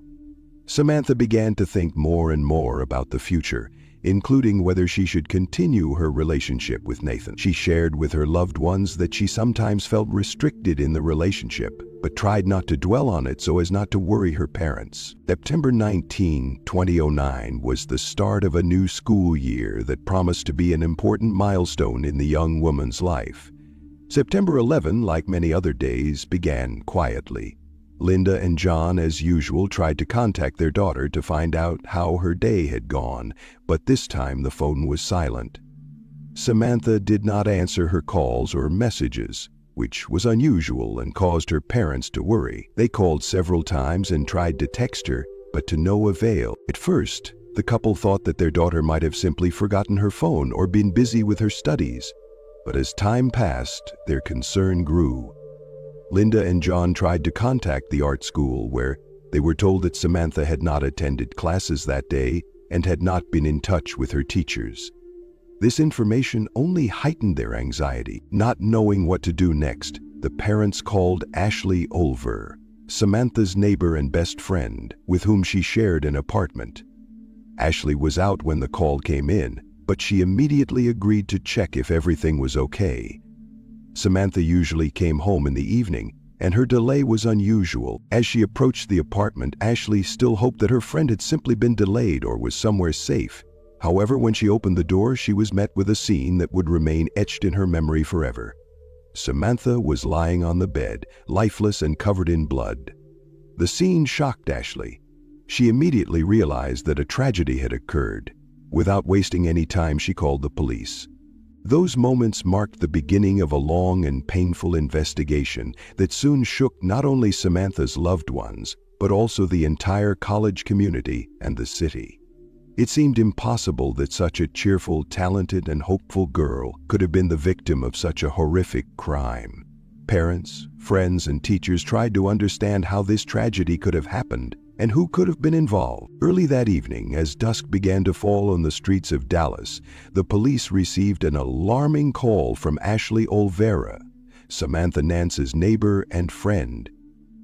The message was short but chilling. "Please come quickly. I found Samantha. She's not okay." Dispatchers immediately sent several crews to the apartment complex where the young artist lived. Upon arriving at the scene, officers immediately began searching the apartment. The hallway was narrow, and the walls were decorated with Samantha's artwork. Bright, emotional paintings that stood in stark contrast to what lay ahead. The first thing that caught their eye was the mess. The hallway was littered with scattered items, several books, clothes strewn about, a broken vase with shards of ceramic lying by the door. The officers exchanged glances. This was clearly not accidental disorder, but rather the result of a struggle. Heading toward the bedroom, the police noticed bloodstains on the floor, which gradually became more abundant. The traces led to Samantha's room. The door was open, and the moment the officers entered, a horrific scene unfolded before them. The body of a young woman lay on the bed. It was Samantha. Her face was pale, her eyes closed, her body covered in bloodstains. There were bloodstains on the sheets and pillows, as if her last moments had been spent fighting for breath.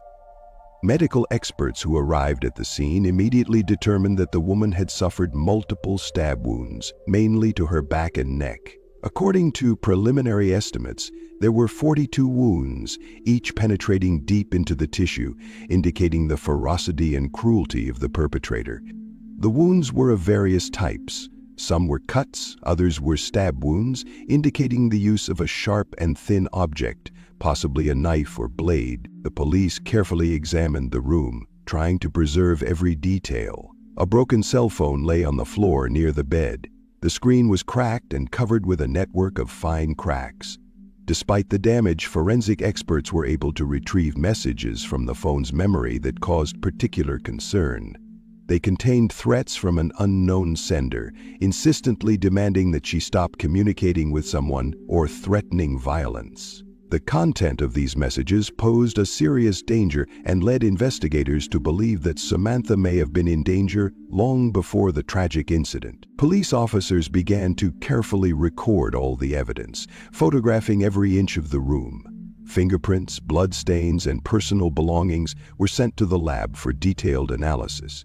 The apartment was sealed off to prevent any contamination of the crime scene. Shortly after the inspection, the collection of witness statements began. They decided to interview Samantha's relatives and friends first, to understand her circle of acquaintances and possible motives. Samantha's parents, Linda and John, were in a state of shock, barely able to believe what had happened.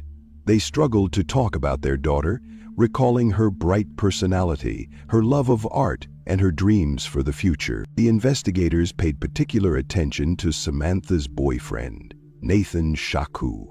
According to her parents and friends, he was her boyfriend, and their relationship had become very important over the past year. He was called in for questioning to understand his role in the girl's life and to find out about any possible conflicts. The database showed that Nathan had no criminal record and was a calm and responsible person. However, the investigation did not rule out the possibility that there could have been problems in his personal relationships, which sometimes lead to tragedy. Samantha's friend and neighbor, Ashley Alvera, gave important testimony. She said that Samantha had recently seemed troubled, sometimes talking about relationship difficulties and receiving strange, threatening messages, but did not want to worry her parents and was trying to cope on her own. Ashley described her as strong but withdrawn, trying to hide her problems, which made it difficult to identify the danger in time. The police began analyzing phone calls and messages to track down who could be behind the threats. They also began examining surveillance cameras located near the house and on nearby streets in search of suspicious individuals who may have visited Samantha's apartment that day. Among the interesting details, investigators noted that the apartment showed no signs of forced entry. The doors and windows were closed and the locks were undamaged. This suggested that Samantha either let the perpetrator in herself or that he had a key to the apartment. This fact narrowed the circle of suspects to people from the girl's immediate circle. The atmosphere at the scene was tense. Investigators and forensic experts exchanged assumptions and discussed different versions of how events might have unfolded. Each of them understood that they were dealing with a complex and high-profile case where every scrap of information would be needed to piece together the picture of the tragedy. One of the officers, a young detective named Thomas, who was responding to his first crime scene that evening, later recalled, "When we entered the room, there was a feeling of complete devastation. You see life leaving a person, and you realize that you have a difficult job ahead of you, not just finding the killer, but explaining why this happened." Meanwhile, the investigation delved deeper into Samantha's life. It turned out that she was not only a talented student, but also an active member of the student community, respected and liked by everyone. But even in her circle, there were moments of tension, unresolved conflicts, and secrets that the investigators intended to uncover. By evening, the police had already compiled a preliminary list of witnesses: teachers, classmates, friends, and co-workers. All of them were to give statements that could shed light on the last days and hours of Samantha's life. The collected materials, photos from the crime scene, threatening messages, and witness statements became the basis for further investigation.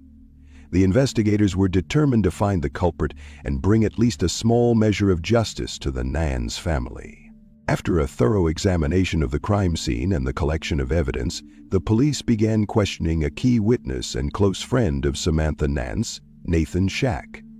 The young man, who was grieving the loss of his girlfriend, was called to the police station that same evening to clarify the details of his relationship with Samantha and find out what could have led to the tragedy.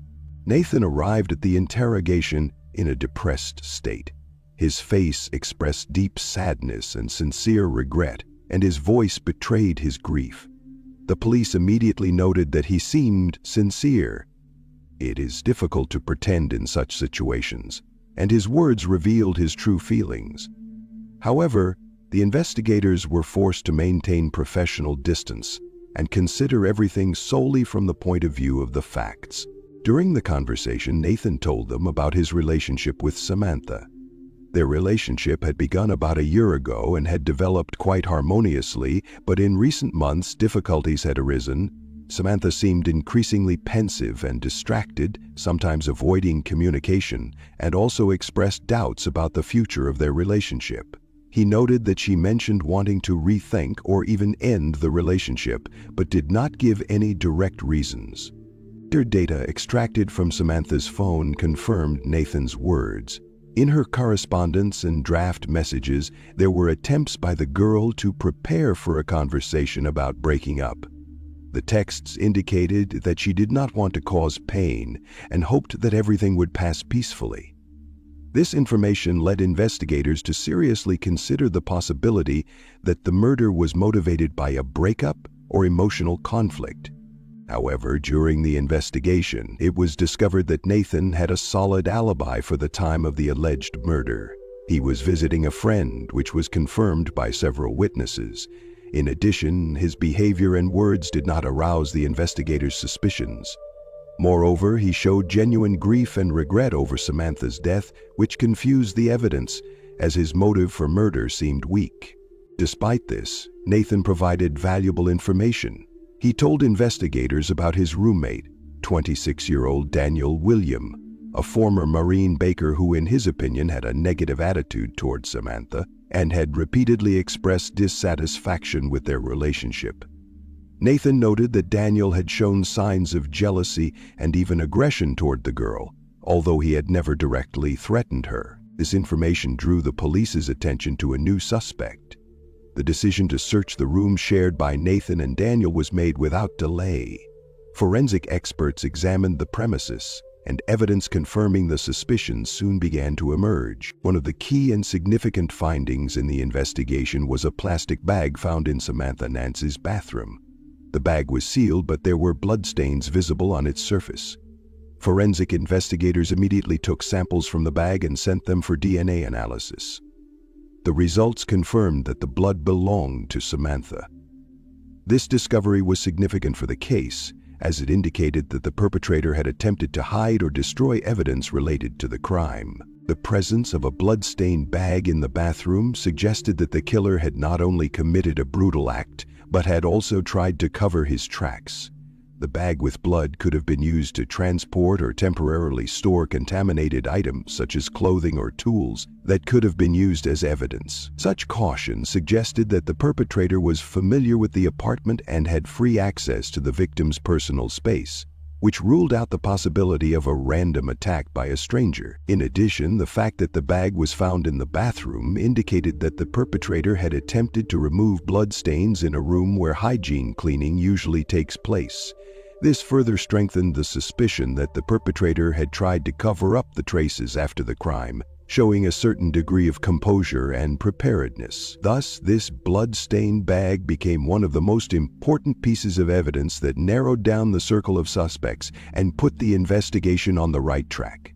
During a detailed examination of the room shared by Nathan Shack and Daniel William, forensic experts paid particular attention to the suspect's wardrobe. Among Daniel's belongings, they found clothes with clear bloodstains. Experts took samples from these stains and sent them for laboratory analysis, the results of which were unequivocal. The blood belonged to Samantha Nance, who had died in that very apartment. The discovery of the victim's blood on the suspect's clothing was serious evidence of his involvement in the crime. Such evidence could not have appeared by accident. It indicated that Daniel had been in close contact with Samantha at the moment she was injured or killed. Moreover, the bloodstains indicated attempts to cover up the traces. The clothes had been hidden in a closet, which suggests deliberate actions to conceal evidence. This discovery significantly strengthened the suspicions against Daniel and was one of the decisive factors that prompted the police to call him in for questioning. The investigators understood that they were now dealing with a man who had strong motives for being responsible for what had happened. In addition, officers found remnants of blue material near the crime scene, fragments of gloves that did not belong to Samantha. This detail caught the attention of experts, as such small items often become key pieces of evidence in criminal investigations. Investigators obtained surveillance camera footage that recorded movements in the area on the day of the murder. The video showed a man resembling Daniel in one of the Walmart stores. There, he bought gloves, hair dye, and soap items that could be used to cover up traces of the crime. These images became important evidence in the case, pointing to the suspect's premeditated action. The police began a thorough investigation into Daniel's background. It is known that he served in the Navy and had experience as a baker, which made him disciplined and focused, but his relationship with Samantha and Nathan was tense. Neighbors and acquaintances noted that he was withdrawn and often irritable, especially in situations related to Nathan's personal life. Based on the accumulated evidence and testimony, the police decided to consider Daniel William the prime suspect in the murder of Samantha Nance. His actions and behavior raised serious doubts, and the evidence found was substantial. Investigators carefully recorded every step, from Nathan's messages to the findings in the bathroom and video recordings of purchases.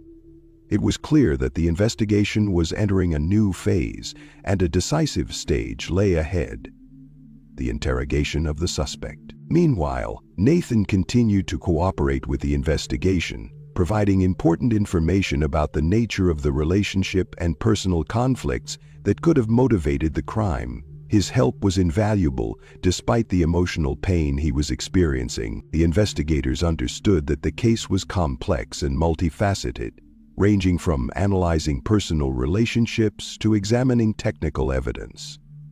It was necessary to thoroughly check all versions and not overlook a single detail. Daniel William was summoned for questioning at the police station a few days after the initial investigation.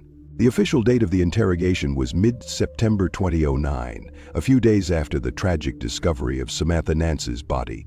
The investigators prepared thoroughly for this meeting, armed with all the evidence they had gathered and a detailed analysis of witness statements. They understood that talking to Daniel could be the key to solving the case. When Daniel entered the interrogation room, his behavior was immediately noticeable. It was in stark contrast to the calm and dejected demeanor of Nathan Shack, another important participant in the investigation. While Nathan appeared composed and overwhelmed with grief, Daniel looked tense and nervous. His movements were sharp, his gaze often wandered, and his voice trembled and sounded uncertain. The police officers immediately realized that they were dealing with a man who was trying to control himself, but was under severe stress. The interrogation began in the usual way, with investigators asking standard questions: where he was on the day of the murder, what his relationship with Samantha was like, and what he thought about what had happened. However, Daniel's answers were confusing and inconsistent. He got mixed up with dates, answered simple questions uncertainly, and changed his testimony several times. This only heightened suspicions, because normally a person who is not involved in a crime usually strives to give a clear and consistent account. The investigators understood that direct pressure at this point would only close the door to candor, so they chose a tactic of gently leading him to key questions. Gradually, the conversation turned to details that were troubling the police: the blood-stained clothing found in the suspect's closet, as well as other incriminating evidence. At that point, one of the detectives showed Daniel photographs of his clothes, which clearly showed bloodstains that matched Samantha's DNA. This was followed by CCTV footage from a Walmart store showing Daniel buying gloves, hair dye, and soap, items that investigators believed he had used to cover up the crime. The results of laboratory tests only increased the pressure. The tests confirmed that the blood on his clothes belonged to Samantha, and the blue material found was part of the gloves he had purchased. All this evidence created an impenetrable chain, leaving the suspect with no chance of acquittal. Under such pressure, Daniel began to give ground. His voice became less confident, his eyes filled with inner turmoil. Soon he confessed that he hated Samantha. On that fateful day, his emotions were running high, and in a fit of jealousy and anger, he committed the murder. Daniel also revealed that throughout the day he had been sending messages pretending to be Samantha, using the name of her neighbor Ashley Olvera. This ruse was intended to confuse the investigation, create a false alibi, and divert attention away from himself. However, the carefully crafted messages failed to mislead the police. Experts identified anomalies in the writing style and time of sending, which allowed them to identify the real author. During his confession, Daniel not only did not deny what he had done, but also explained his motives in detail. Jealousy of Nathan, feelings of betrayal, and pain over Samantha's intention to end their relationship.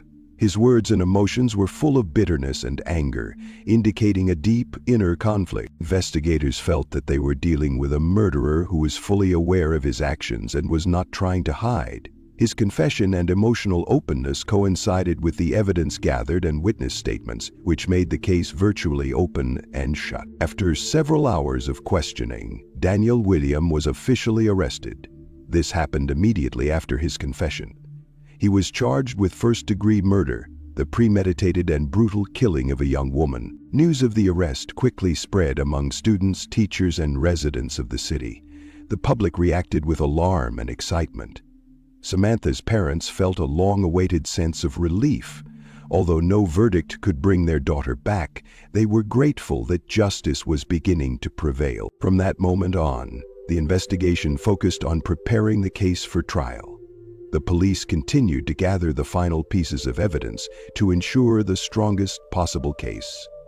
Daniel's interrogation was a turning point that gave the investigation a powerful boost and brought it closer to answering the agonizing questions that Samantha's loved ones had been asking themselves.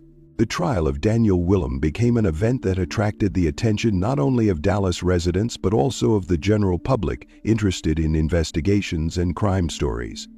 Almost a year and a half had passed since the defendant's arrest, and by the fall of 2011 the case files had been carefully prepared and both sides, the prosecution and the defense, were ready for intense court hearings. The trial took place amid heightened security measures. The murder of a young art student sparked heated debate, and the emotional tension in the courtroom was palpable. Samantha Nance's parents, who had suffered an irreparable loss, struggled to hold back tears, while representatives of the student community and teachers came to support the memory of the young woman. The media actively covered the trial, emphasizing the importance of the case and the need to achieve justice. The prosecution presented detailed evidence. Forensic evidence linking Daniel to the crime scene was a central element of the case. DNA tests confirmed that Samantha's blood was found on the defendant's clothing, and surveillance camera footage showed him going to a Walmart store on the day of the murder, where he purchased gloves, soap, and hair dye, items that, according to the investigation, were used to cover up the traces. Daniel's confession was also a strong argument, as he did not deny his guilt and described in detail the motives and circumstances of the crime. Witness testimony reinforced the prosecution's case. Samantha's friend, Ashley Olvera, gave detailed descriptions of the victim's mood and behavior in the days leading up to the tragedy, as well as the strange messages and threats Samantha had received.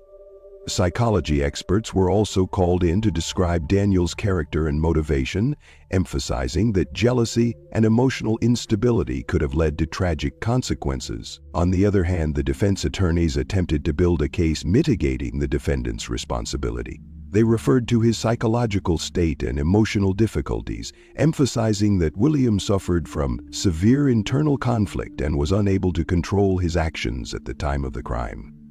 The defense also attempted to challenge some technical aspects of the expert reports, arguing that there were possible errors in the analyses and the procedure for collecting evidence. The court proceedings lasted several weeks. Each side examined and discussed the evidence presented in detail, trying to convince the court of its case. The prosecution lawyers insisted that Daniel's actions were premeditated, emphasizing that the murder was committed in a state of anger and jealousy, and that attempts to cover up the crime only confirmed its deliberate nature. During the trial, the judge paid particular attention to details: the accuracy of expert reports, the consistency of testimony, and the defendant's motives. Particular importance was attached to the confessions, which formed a significant part of the evidence. Samantha's parents and relatives who were present at the hearings showed restraint and dignity, although it was obvious that each day of the trial was an emotional ordeal for them. They wanted this process to bring justice to their daughter and preserve her memory. Public opinion was divided. Some believed that the charges were well-founded and that the punishment should be severe, while others expressed sympathy for the defendant, emphasizing the importance of understanding the psychological aspects of the crime. Despite this, the trial proceeded within the bounds of the law and impartiality. Finally, after intensive hearings and consideration of all the evidence, the day of the verdict arrived. A tense silence reigned in the courtroom as everyone waited for the judge to announce his decision. On November 4, 2011, the Dallas court found Daniel William guilty of the first-degree murder of Samantha Nance and of concealing evidence of the crime. He was sentenced to life imprisonment without the possibility of parole.